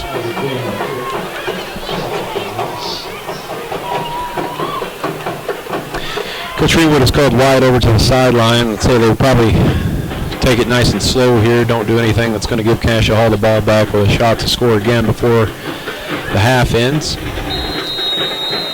Obviously, never content to be down by 23 points, but at this point, you don't want it to be worse. So they're taking their time, kind of coming out of the huddle. The game clock is rolling, 35 seconds now.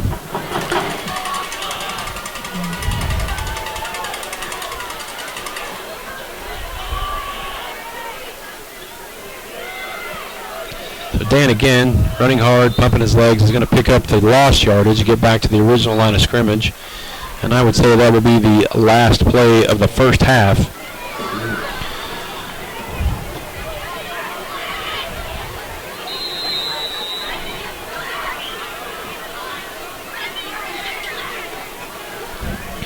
That is going to be the last play of the first half. So the score at halftime, Cascia Hall 30, Gravette 7.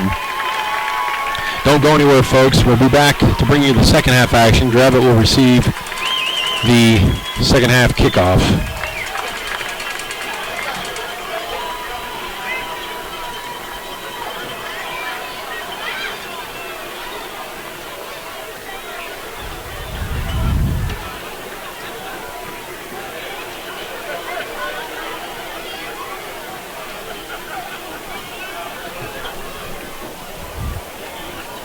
We're going to go on mute for just a little bit, and we'll be back in a few minutes to talk about the first half and preview the second half.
your Gravette Lions marching band.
All right, folks, welcome back to the coverage. Getting ready to get close to the second half kickoff. The score, Cascia Hall 30, Gravette 7.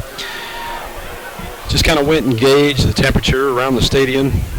There's a lot of people here. That's one good thing. The other thing is there's people who still, are saying things like, you know what, Cascia Hall is a pretty good football team, and we've shown some pretty decent moments. Gravette has shown some fight every now and then on defense, because I'll be quite honest with you, right now we're a little bit outmanned, a little bit overmatched in just about every position when we're on the field on defense. And there have been some times where the defense has looked, like they may be ready to stiffen up and maybe take a little half step toward being a little bit better, but it's early in the season. This is week 0. So the Lions will have next week off before they travel and face now 5A member Farmington. And then they'll travel to Jay to face the just across the state line rival that we've had now. I think we've played Jay every year since 2010, maybe 2009 actually. So if you're just joining and you're wondering, hey, what to expect in the second half, well, I think the things that you need to look for if you're Gravette really has to do more with attitude and fight. Are you going to come out?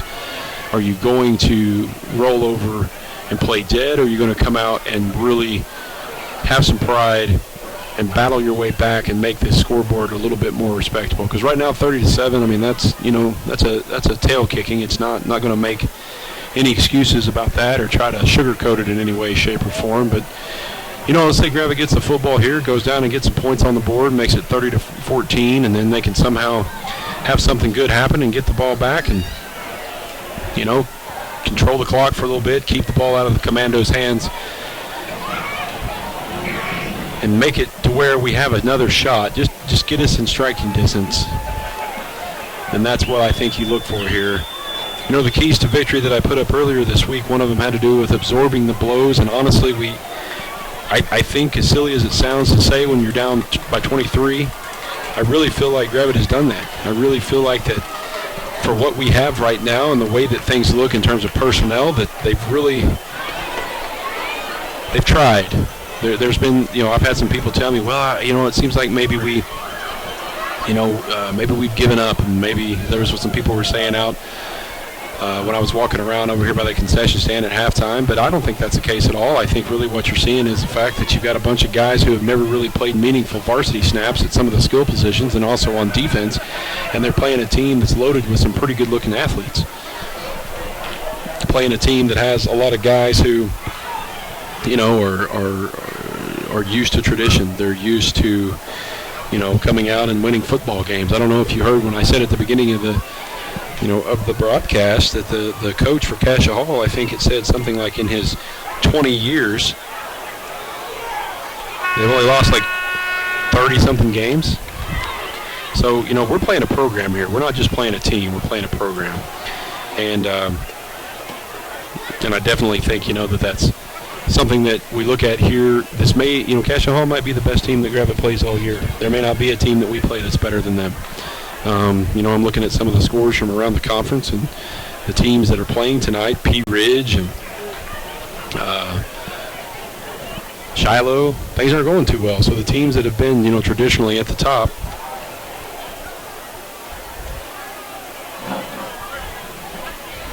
don't look like maybe they're quite as tough as what they have been. So, this might be the best team that Gravette plays all year. It's definitely going to be one of the best that we play all year. So looking at some of the scores here, Bentonville West has moved ahead of Owasso over there in Oklahoma. Bentonville West leads 21-14. Pulaski Academy is ahead of Harbor 43-6 at halftime. That's one that I'm not necessarily surprised that Pulaski Academy is winning, but the fact that it's 43-6, to me, that's kind of a big surprise. The latest update that I see on the Shiloh Christian game is Texarkana ahead of Shiloh 35-14 right before halftime. Fort Smith Northside leads Rogers Heritage 56-0 in the second quarter, so the mercy rule will be in effect there. kind of scrolling through here. I've yet to see any Gentry Dardanelle update. Keep looking for that for you.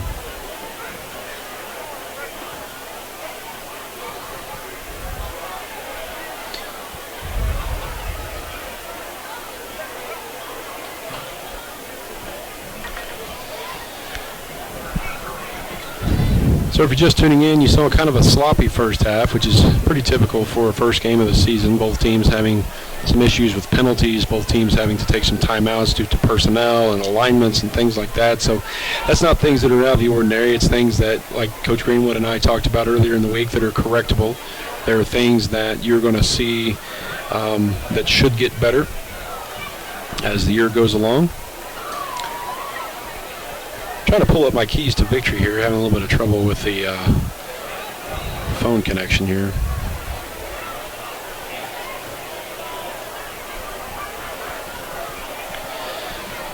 So the Lions and the Commandos are going to go to their sidelines and get ready to begin this second half here.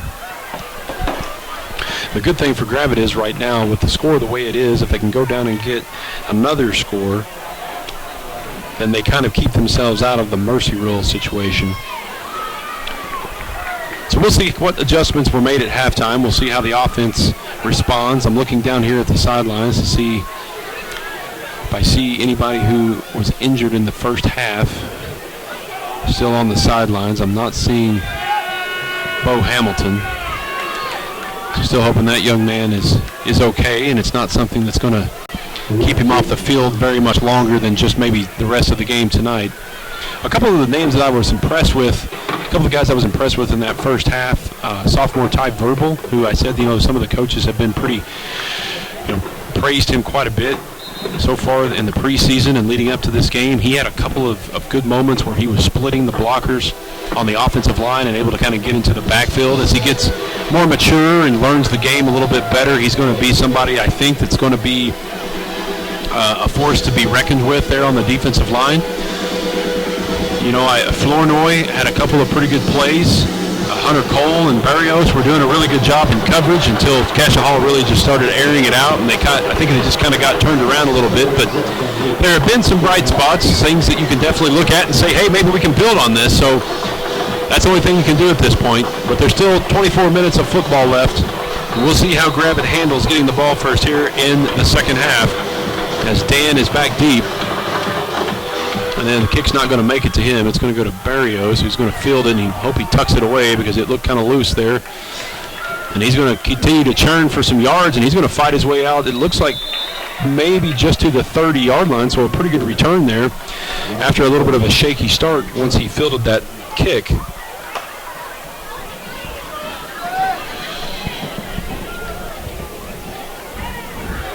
So right now, if you're Coach Greenwood, I think you're looking at it from this way. You're like, okay, what have we done in the first half that was successful? And then the answer to that question is, honestly, there weren't too many things that looked great offensively.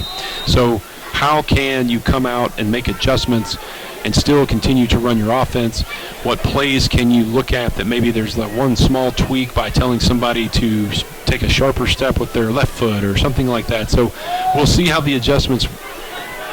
adjustments were made and how they turn out here in the second half, as Tajay White will take the first snap and hand it off to Dan, who is going to get about maybe 2 yards on first down.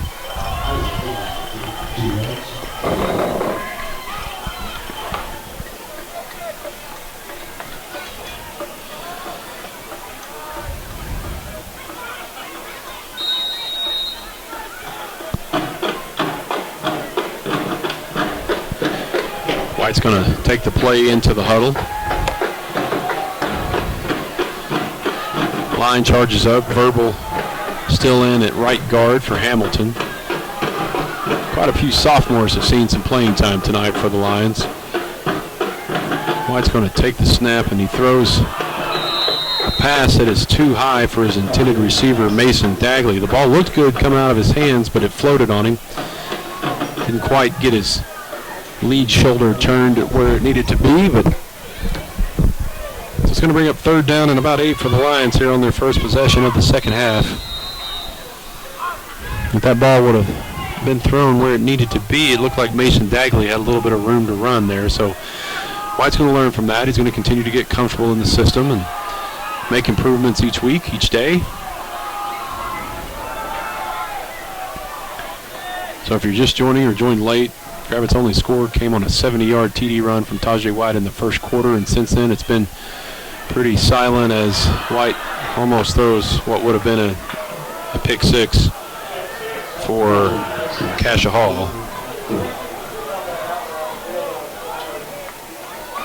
So a 3 and out for the Lions, not the way you want any drive to go, but especially not one where you really needed to chew away some clock and get some positive things going for your offense.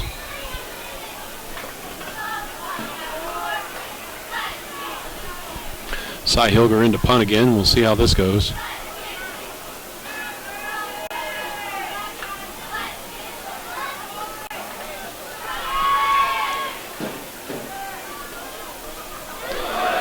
And something you definitely didn't want, just kick it, Cy, just kick it.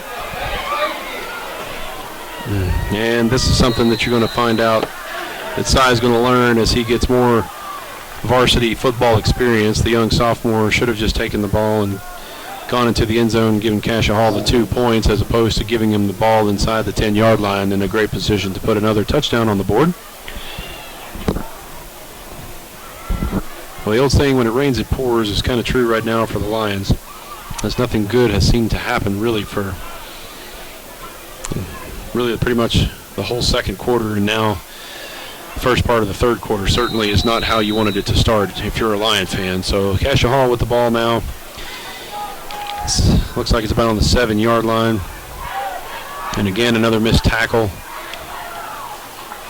Forces the ball carrier inside. That's Weller. He gains a couple.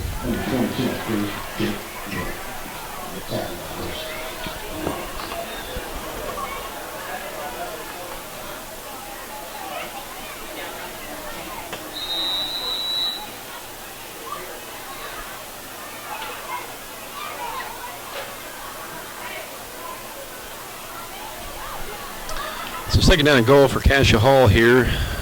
They might have given him a half yard. Just a handoff to the big fullback. We haven't seen too much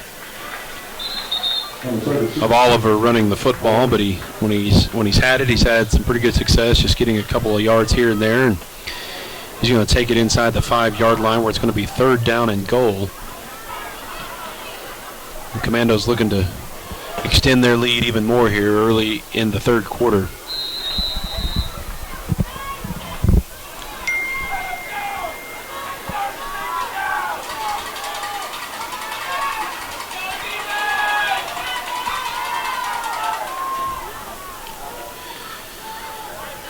There's the handoff.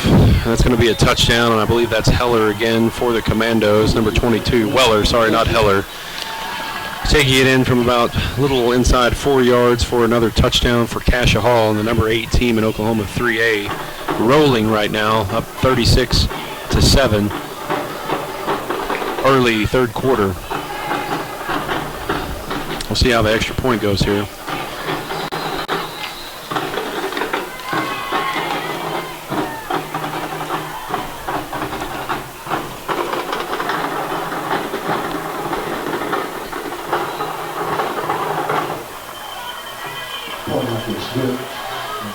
And the extra point makes it 37-7 with a little under 10 minutes to go in the third quarter.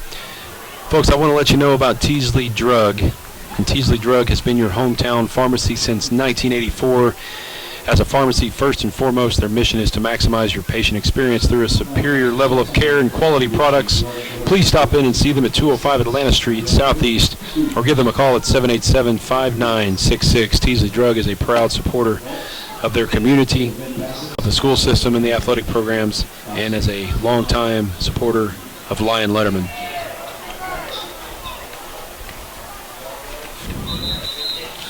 So kind of thinking out loud here,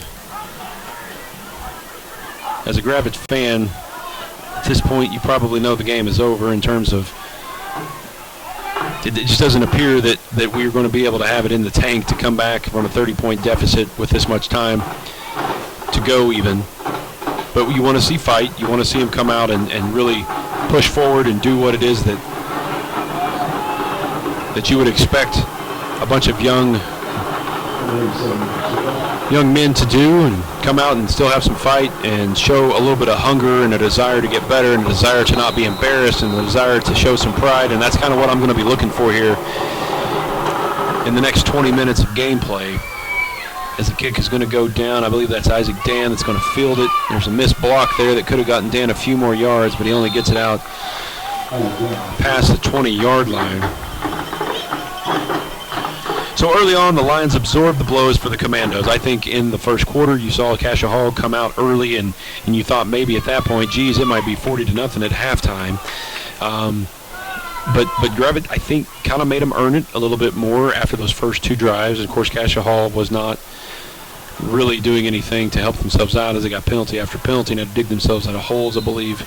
I think they converted 2 third down and 30s at some point in the second quarter, keeping the defense out on the field forever. But when you look at that point, absorb the blows, Gravette kind of did that early on. Now, obviously, it sounds silly to say that when you look at what the scoreboard says, but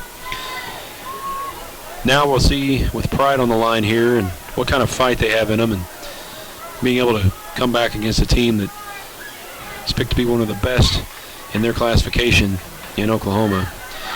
And Dan takes a handoff, and he doesn't have anywhere to go. And right now, it just seems like the Gravette is just kind of stuck in the mud offensively. Greenwood has Tajay White coming all the way over to the Lions sideline to get the play. And I would assume probably is going to tell him to head toward the huddle once the play clock starts.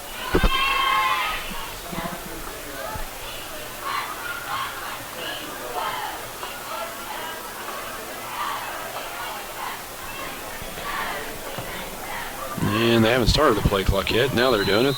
Kind of maybe trying to help grab it out a little bit here with a unofficial running clock type of thing.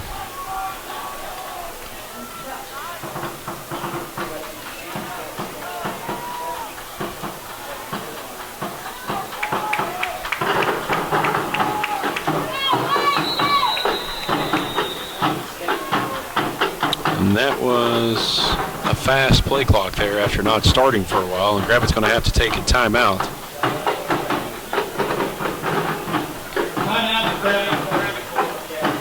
Hey folks, if you're wondering how you can get involved with this whole Lion Letterman process, how you can be a sponsor, there are lots of different things that you can do to get involved. If you're a business owner, if you're a private individual, if you're an organization looking to get either your name out and get yourself and your business some publicity and a little bit of promotion, then I'm certainly happy to help you with that. If you have questions about how you can get involved in this Lion Letterman process, or if you want to sponsor a single game for GHSTV, I believe we still have one of those slots available.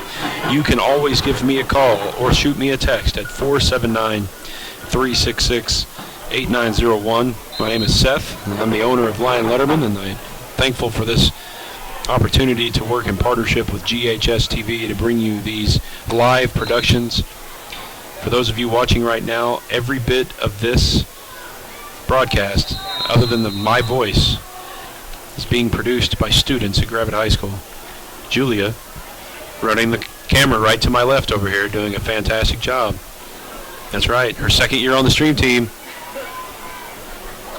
So White under center, second down and long for the Lions, coming out of the timeout. Play clock running down to 7 before they get the ball. Dan's going to get it, and he can't escape these ankle tackles. Cascia Hall doing a good job of coming in there and just grabbing a hold and not letting go, and Dan not able to break free. That was Ashford, a senior for Cascia Hall, on the tackle.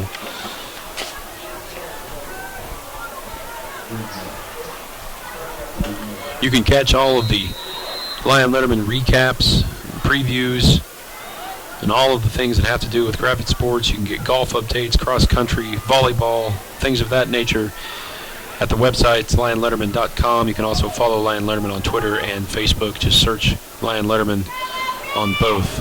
Look for the interlocking L logo. So 3rd down and 9 for the Lions.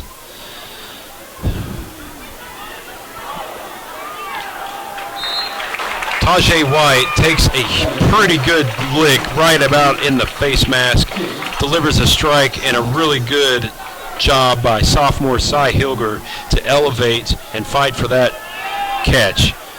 So a little bit of positive action for the Lions offensively. Moves the sticks, keeps the ball in their possession, keeps that clock running a little bit, and helps Gravette maybe just continue to kind of work on small things, get better. Now's the time to keep getting better. There's 9 football games to play after this. And this one doesn't matter when it comes down to, playoffs. That only counts when you get into conference play. You want to win them all, but now it's just about getting better and finding small things to prove on each play. Dan gets a handoff. It looks like he's going to get about 2, maybe 2.5 yards. Dan's a young player. He's going to learn. He's going to learn how to keep moving his feet. He's going to learn how to keep his head up through the hole. A couple times tonight we've seen him go in and maybe be a little bit hesitant about where he wants to go, but he's done a good job for it being his first action, as I mentioned before. Second down and 8 for the Lions as they're going to come out. Play clock at 15. Game clock is under 7 minutes now. White with the handoff. Dan is going to get caught in the backfield, and right now on those stretch plays like that, Cascia Hall just able to shoot the gaps on the Gravette offensive line. The line's hasn't really been able to hold blocks on those long developing run plays like that when they stretch out to the side.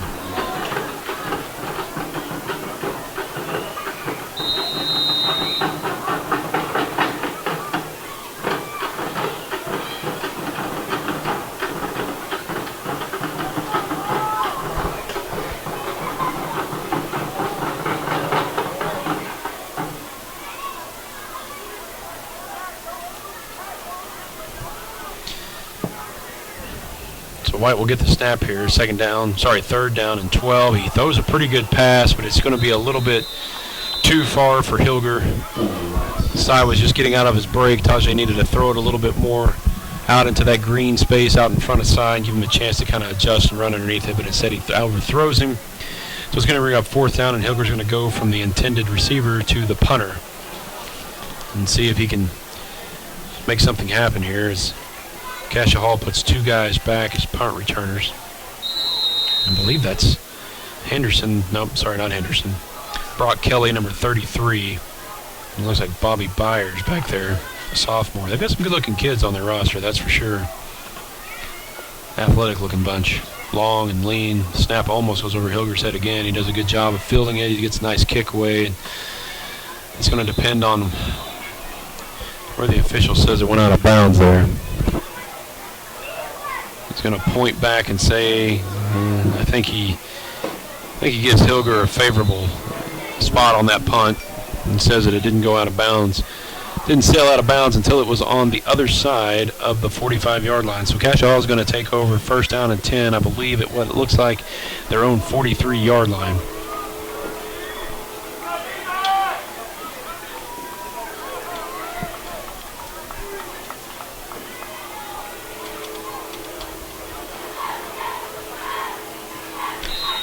And we have a final from Harrison. Harrison defeats Pea Ridge 45-14. So the Blackhawks fall to 0-1 on the season. And I believe at one point I think it was 38-0, and it might have been 45-0. But so far the 4A1 not having a great night in their first opening games as Cascia Hall rumbles down for about 6 or 7 yards on 1st down.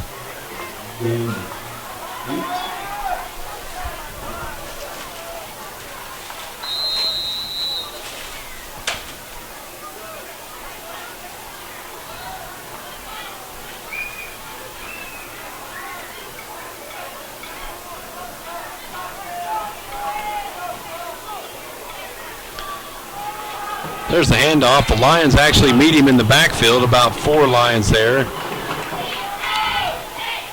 I believe I see Big Aiden Patton going in there, getting off the pile. And I know I saw Sy Hilger flying in there from his safety position. So a loss of a couple on the play. So it's going to bring up a 3rd down for the Commandos.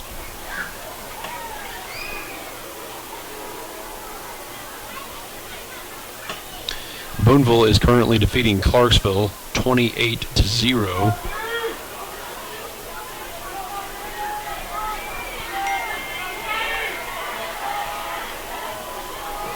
There's a pitch out to the left side. It's going to be enough for the first down yardage.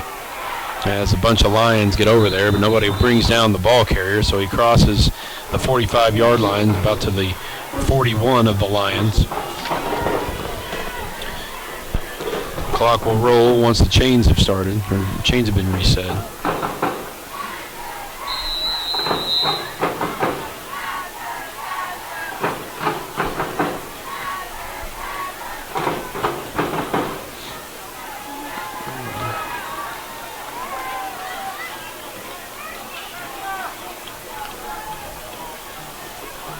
So Cascia Hall with a first down and 10, inside line territory again. There's going to be a quick handoff to the fullback, and this is a fullback I'm not sure we've seen a whole lot of tonight for the Commandos.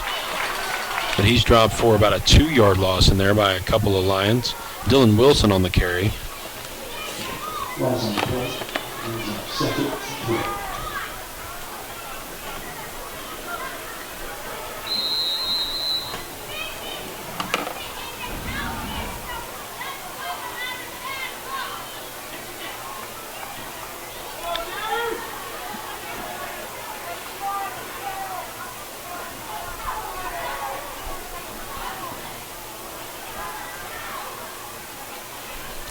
So second down and 12. There's a little bit of a bobble on the snap, and unfortunately for the Lions, Henderson is able to fall on it, but right there to make sure nothing else happens.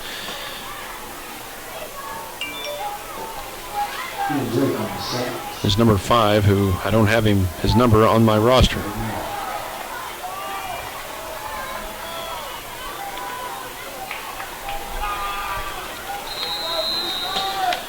So right now pulling double duty on the defensive line for the Lions. You'll see number 70, Aiden Patton, and number 71, Jared Barker.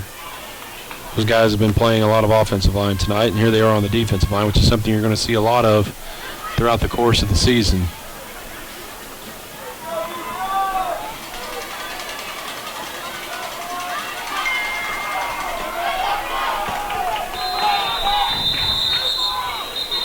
The whistles are going to blow this play dead before it starts. So Cascia is trying to kind of milk the clock and just let it run down, and then they get kind of caught in that game as the play clock runs out on the quarterback.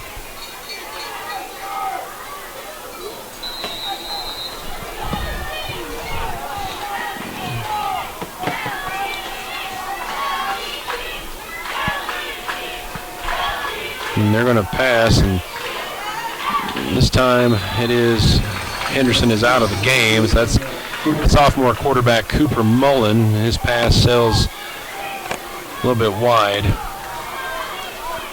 that's going to bring up fourth down for the Lions.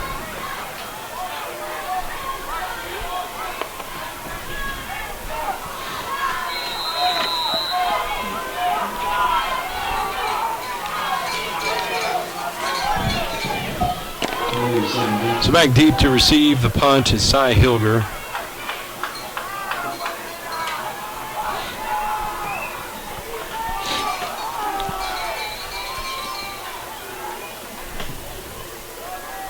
Hilger needs to just let this one roll away, and it's going to take a Cascia Hall bounce, but it didn't really give him much of an opportunity to return it, so he yells Peter and waves for Hunter Cole to back up away from the football, so the Lions will take over inside their own 20-yard line with 1 minute and 57 seconds remaining in the third quarter.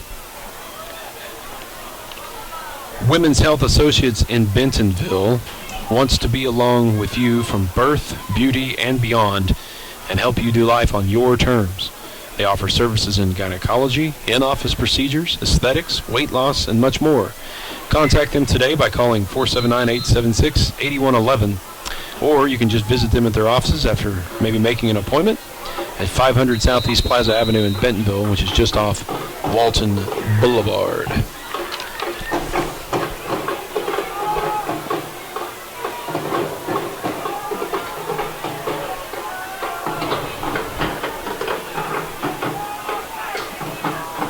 So the Lions are going to come out first and 10, see if we can get anything positive going here. And we're going to get a motion penalty as the tight end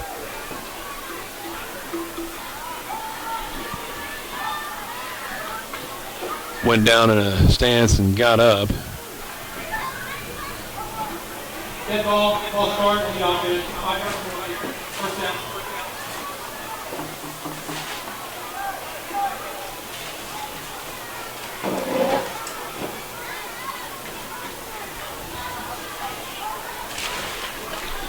So back the ball up 5 yards and put the Lions in even more of a hole here and give them a first down and 15, which if you've stuck with us from the very beginning, you know that the Lions don't need any help backing the ball up. They haven't really had too many positive yardage plays here tonight. And there's Tajay White, who hasn't really run the football since that 70-yard touchdown run. He's going to pick up a couple as he kind of got up there past the line of scrimmage and there was nowhere to go. It looked like at first maybe there was a little bit of green grass, but Coach Greenwood has White coming over to get the play from him on the sideline. Colton Grimes coming in.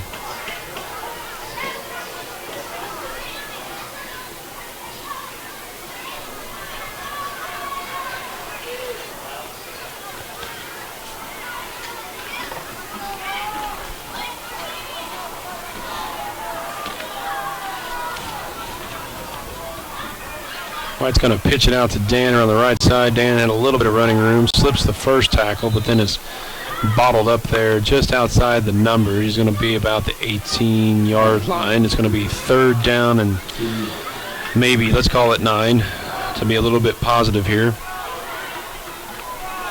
So Cascia Hall, which has dropped down to 3A this year in Oklahoma, was put in the same district as J. So the Lions play J, I believe, September the 14th at J, and then Cascia Hall plays J on September 28th. So it'll be interesting to see how the Lions fare against the Bulldogs for their third game of the season and see how the Bulldogs do against Cascia Hall since it's a common opponent. White's going to boot out. It's a nice little play by White. He puts it out into Colton Grimes, and you know, that was a pretty tough play. He had two guys quite a bit taller than him in his face, and he was able to deliver a catchable ball out there to Grimes, but unfortunately they're going to be short of the first down, but that play is going to take us to the end of the third quarter. With the score, Cascia Hall 37 and the Lions 7, and when we come back to start the fourth quarter, Gravette will be punting.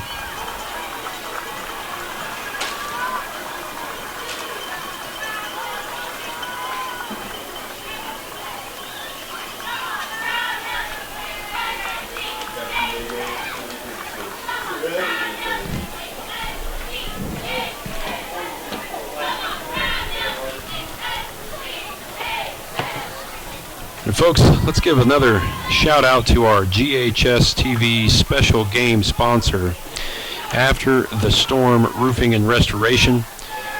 Thankful for them and their sponsorship, being able to help bring this game to you for free and live. Make sure and give After the Storm a follow on Facebook, or if you have a need for roofing, restoration, decks, repair, painting, and much more, you can give them a call at 800-619-9753. My buddy Alan will be happy to hear that you heard about After the Storm on a live-streamed football game. Be sure to let folks know when you give them your business that you heard about them on the Lion Letterman and GHSTV stream.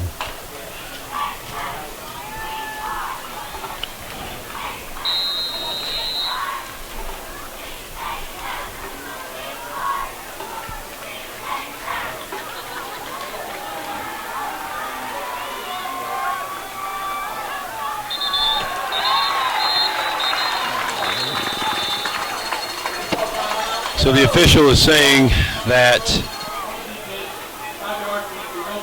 so the side judge is saying that Cascia Hall got a timeout, and the official is saying that there's a penalty. So we'll see what they decide to iron out here. I'm not sure how they can say that one occurred before the other, but they're going to. There is no foul to play. 16 called timeout before the infraction. Timeout request happens before the infraction.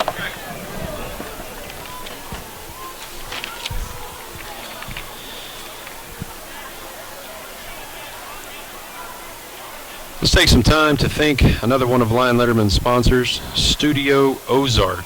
They have supported the Lion Letterman effort in so many ways. All of my logos, the website design, and all the technical help that I need are designed and provided by these guys. I've sent anyone who has a need in graphic design, website building, and much more to Khalif and Justin. Make sure and give them your business if you need help in websites, blogs, logos, anything of that nature. You can check out their work at studioozark.com, and that's Ozark, O-Z-R-K.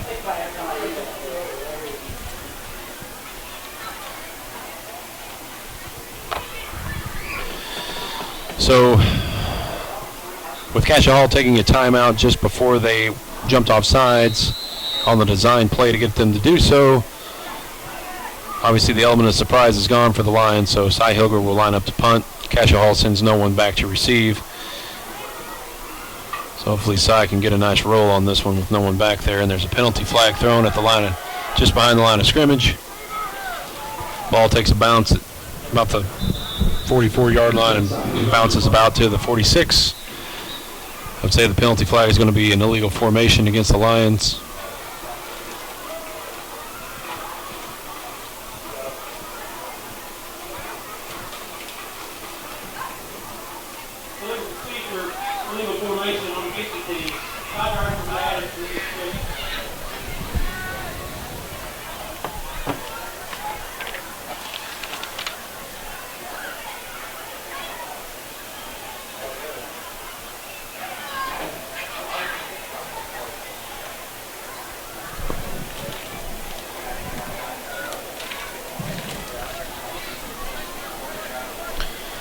So Cascia Hall, seems like they've had the football inside Lion territory to start drives all night long, and here they are again. Looking to see the personnel that they have on the field, and the last third down play they had a different quarterback in here, but now it looks like number 13, Henderson, is back in the game along with, nope, that's number 11. Same guy that was in last time. He takes a angle out toward the sideline, stays in bounds. They're going to throw a penalty, and I think it's going to be a block in the back. At this point, I wish they wouldn't call so many penalties unless it's just blatantly obvious. Quarterback there for Cascia was Cooper Mullen.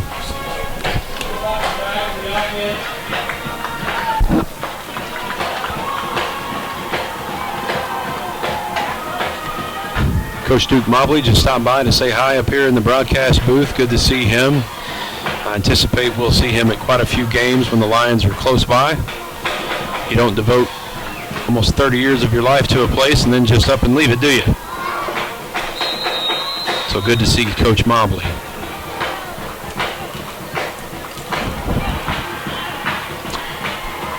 So the penalty will back Cascia Hall back a few yards and take away the gain, and the clock continues to roll, getting close to about 11 minutes left in the game. As toss sweep around the left side is going to pick up about 6 yards, maybe close to 7. We'll see where they end up spotting it.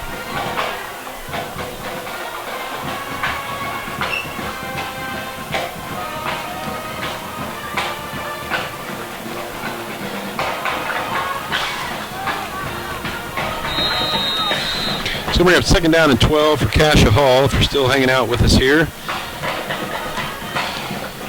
Lions have had a few spots that were something to get excited about, but they were few and far between. Really only one big spark offensively that came in the first quarter. And there's a handoff that's going to be dropped back for a loss of about 1.5 yards. Tackles made by, looks like Verbal, Grimes, and Rachel were there on the carry.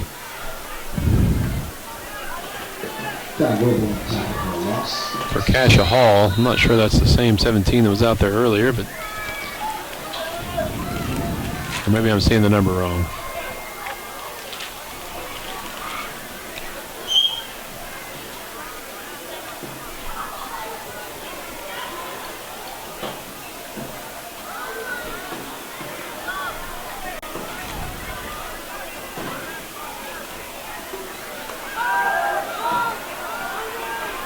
They're going to take a shot downfield here, and It's going to work. Kind of curious as to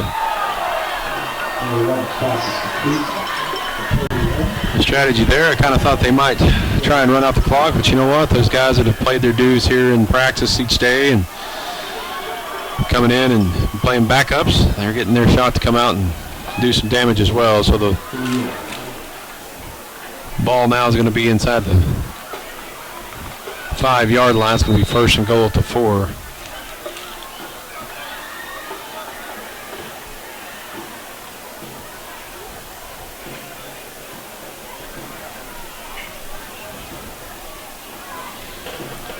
So the Lions will see if they can stop him from getting into the end zone. There's a nice stick by a few Lions there. They bring him down for a loss. Verbal cleans it up. I believe can't really tell who the initial contact. Rachel gets up off the bottom of the pile again. He's been in on a lot of the tackles tonight.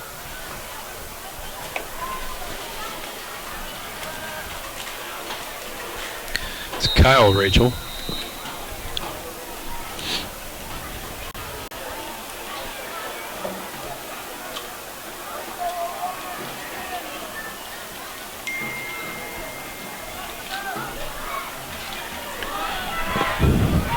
A pretty good cut to the outside by the quarterback. No flags on the field, and Cascia Hall will put another touchdown up onto the board. With 8 minutes and 57 seconds remaining in the game, Cooper Mullen, sophomore second-string quarterback, puts Cascia Hall ahead 43-7.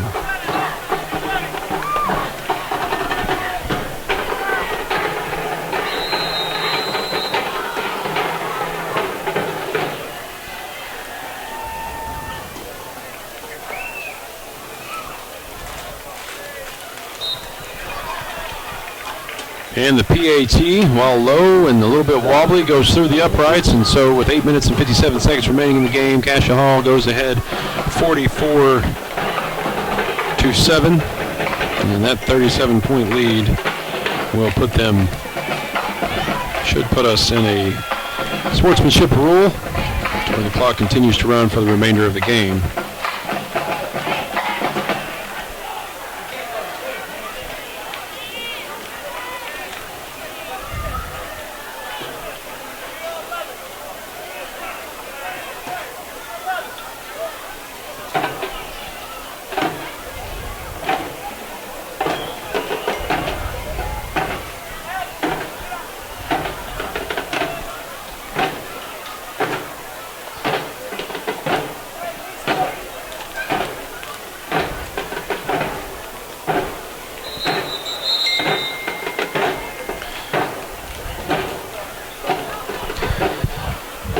So about 15 minutes ago, there was an update put up by the Shallow Football account, if you want an update on that score, with 11 minutes and 45 seconds remaining in the third quarter. Now, again, this was 15 clock minutes ago. Texarkana led Shallow Christian 42-14.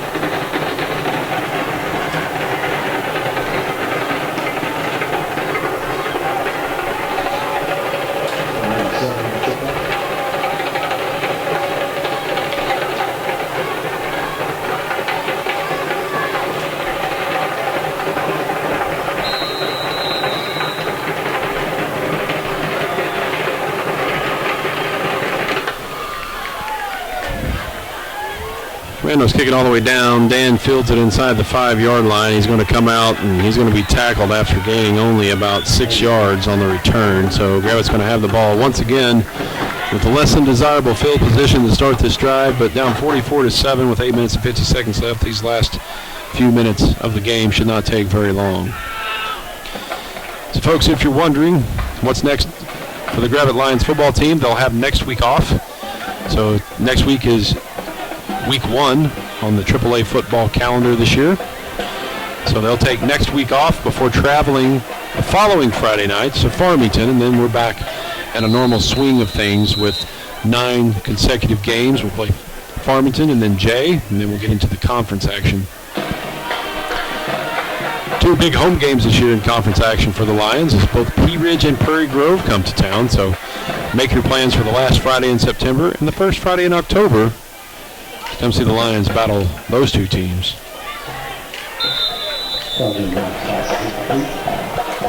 White's pass sails over the head of his intended receiver, which I believe was Hilger, and Hilger was open. So again, looking at the tape over the course of the next 2 weeks, Coach Greenwood and his staff are going to see things that the team can definitely fix. They can definitely work on. There are minor adjustments sometimes that are needed to be made for a quarterback to bring the football down on his throws a couple of inches. There are minor adjustments to be made sometimes getting a young running back to keep his eyes open and see the holes and hit them hard and continue to churn his legs. There are ways to teach a young defense to read things correctly, and as Dan takes the ball around the left side, and Isaac Dan shows a little bit of speed there. He's going to be finally run out of bounds by a Cascia Hall player coming from the other side of the field, but Isaac Dan takes the football from the 12-yard line all the way down to, let's see where they end up spotting it, the 27-yard line. So Isaac Dan with a 61-yard run, the second longest run of the night for the Lions, which will pad some of those offensive stats, but Cascia Hall does have quite a few substitutions in there on defense, but nonetheless, good confidence builder for the young Dan. Another handoff to Isaac. He's going to dance around some trash. It kind of gets in the back, and he's going to turn that into a positive gain. So some things that I've seen from Dan tonight, other than the fact that a few times early on, I think maybe he didn't quite anticipate where his hole was going to be.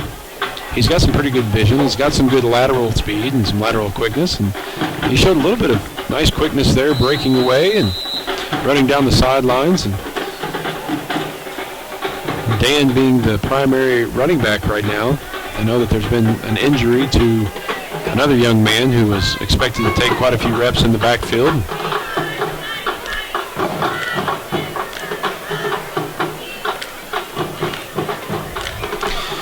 Tajay White will hand it to Dan again, and Dan's definitely getting his reps in. And the good thing is when games get down to where they really matter, meaning when we play the Lincolns and the Prairie Groves and not the Farmingtons, but the Pea Ridges and the Green Forests, the Gentrys, these guys that have come in tonight and are taking their very, very first high school action against a very good team are going to be seasoned.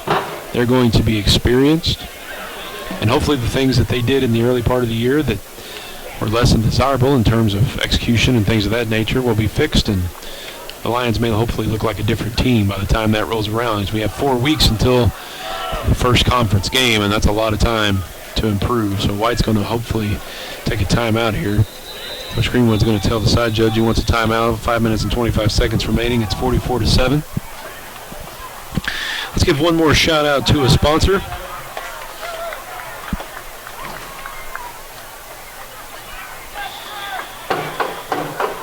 H&K Heating and Air, which has been a Lion Letterman sponsor since the very beginning. I think H&K was actually sponsor number 1. They've been in business since 1999. They're a small company, has the goal of building their business in a methodical way by establishing one relationship at a time. They want you to know their customers are the best advertising they can have. H&K is proudly owned by some Lion Letterman from the 90s, and they want to provide you with your heating and cooling needs. Give them a call the next time you need something in that arena, 479-366-1691, and tell them that you heard about them on the GHSTV Lion Letterman live stream.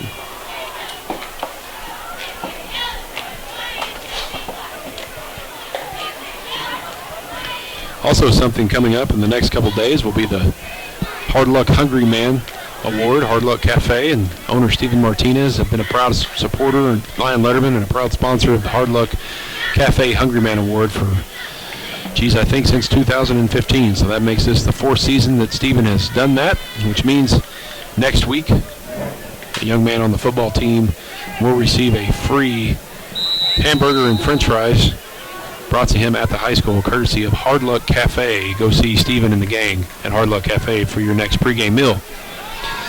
So White's going to take the snap. He's going to come around the right side.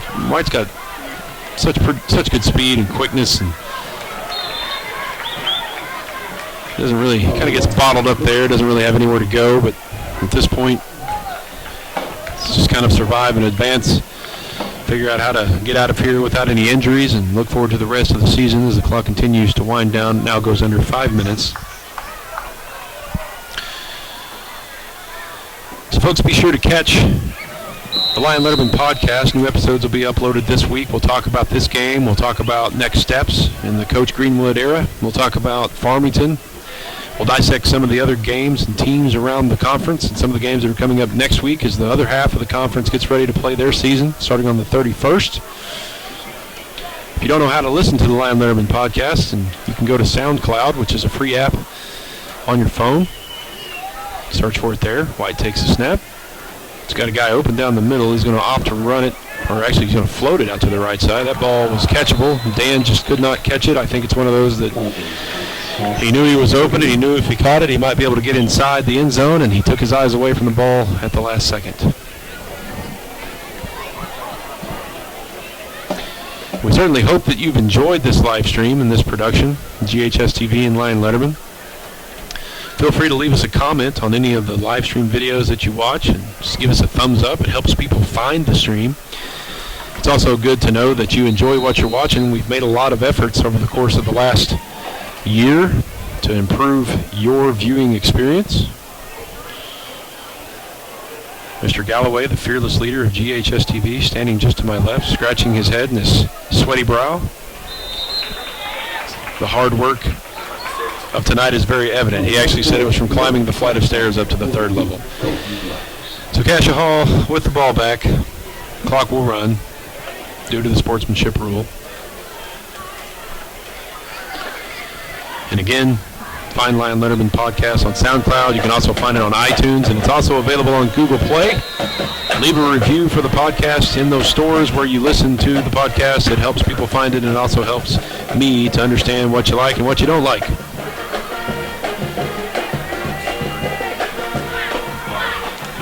And also,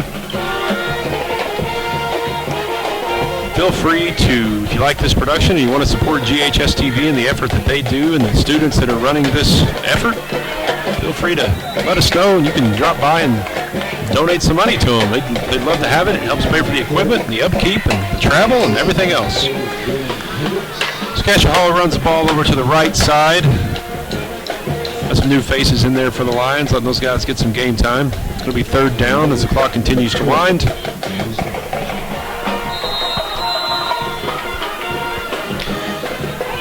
Just about 2.5 minutes remaining in the game.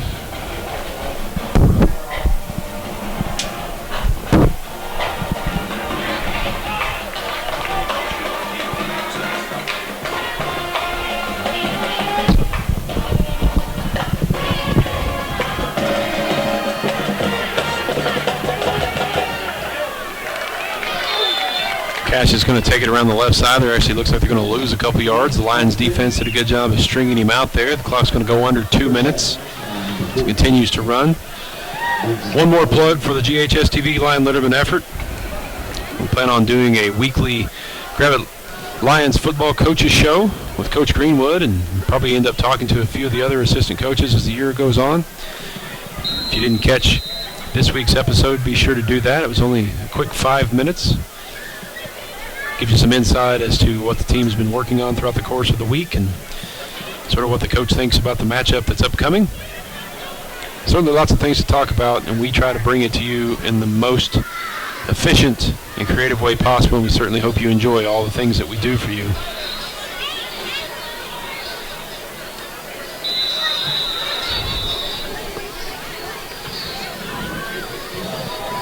So I see a couple of players on the sidelines look like maybe they're nursing some minor bumps and bruises. Let's hope that those guys, along with Bo Hamilton, who had to exit the game earlier, take this extra week to heal up, which when I first looked at the schedule back when it was first released, I remember thinking to myself, you know what, that off week, which I don't really like in high school football, actually is probably going to be beneficial, because I saw this as being the kind of game that was going to be rough, it was going to be tough. The Lions are going to get a bunch of scrapes and bruises and maybe twisted ankles and things like that. And I think that's certainly proven to be correct. I do see Bo Hamilton standing on the sidelines. He's actually, if I can see that correctly, he's wearing his older brother Colton's undershirt from back in the days whenever I coached for the Lions. I like to see that. That's good. A little family tradition, a little legacy. Hopefully Bo is okay and we see him again in 2 weeks against Farmington. So it's under a minute to play now. 44-7 is the score. It's likely going to be the final as Gravette can't stop the clock in terms of running out of bounds or incomplete passes. They just have a timeout left. I don't envision that timeout being taken. School district students. Display your special vehicle for free. Spectators welcome. Free lunch provided with a $10 donation. Games and trivia participants. Bring your cars, antiques, late models, custom, street runs, sports cars, exotic, future projects, anything that you're proud of. This will be held at Highland Church, 371 Glassland Road, Northwest Arkansas. We're going to give the ball to Dan again, and Dan's going to get some reps in tonight. I've really liked what I've seen from Isaac Dan, really. I mean, I know he's playing against some of the substitutes from Cascia Hall, but I talked about pride a little bit earlier. I talked about grit. I talked about guts, and Isaac Dan has exhibited that. He's shown it. I think that he's going to be a better football player in the second game against Farmington because of the fact that he came out here and battled against a tough team, and we've seen a kid who doesn't really have any quit to him. And I'm excited to see what he's got in him the next 9 weeks.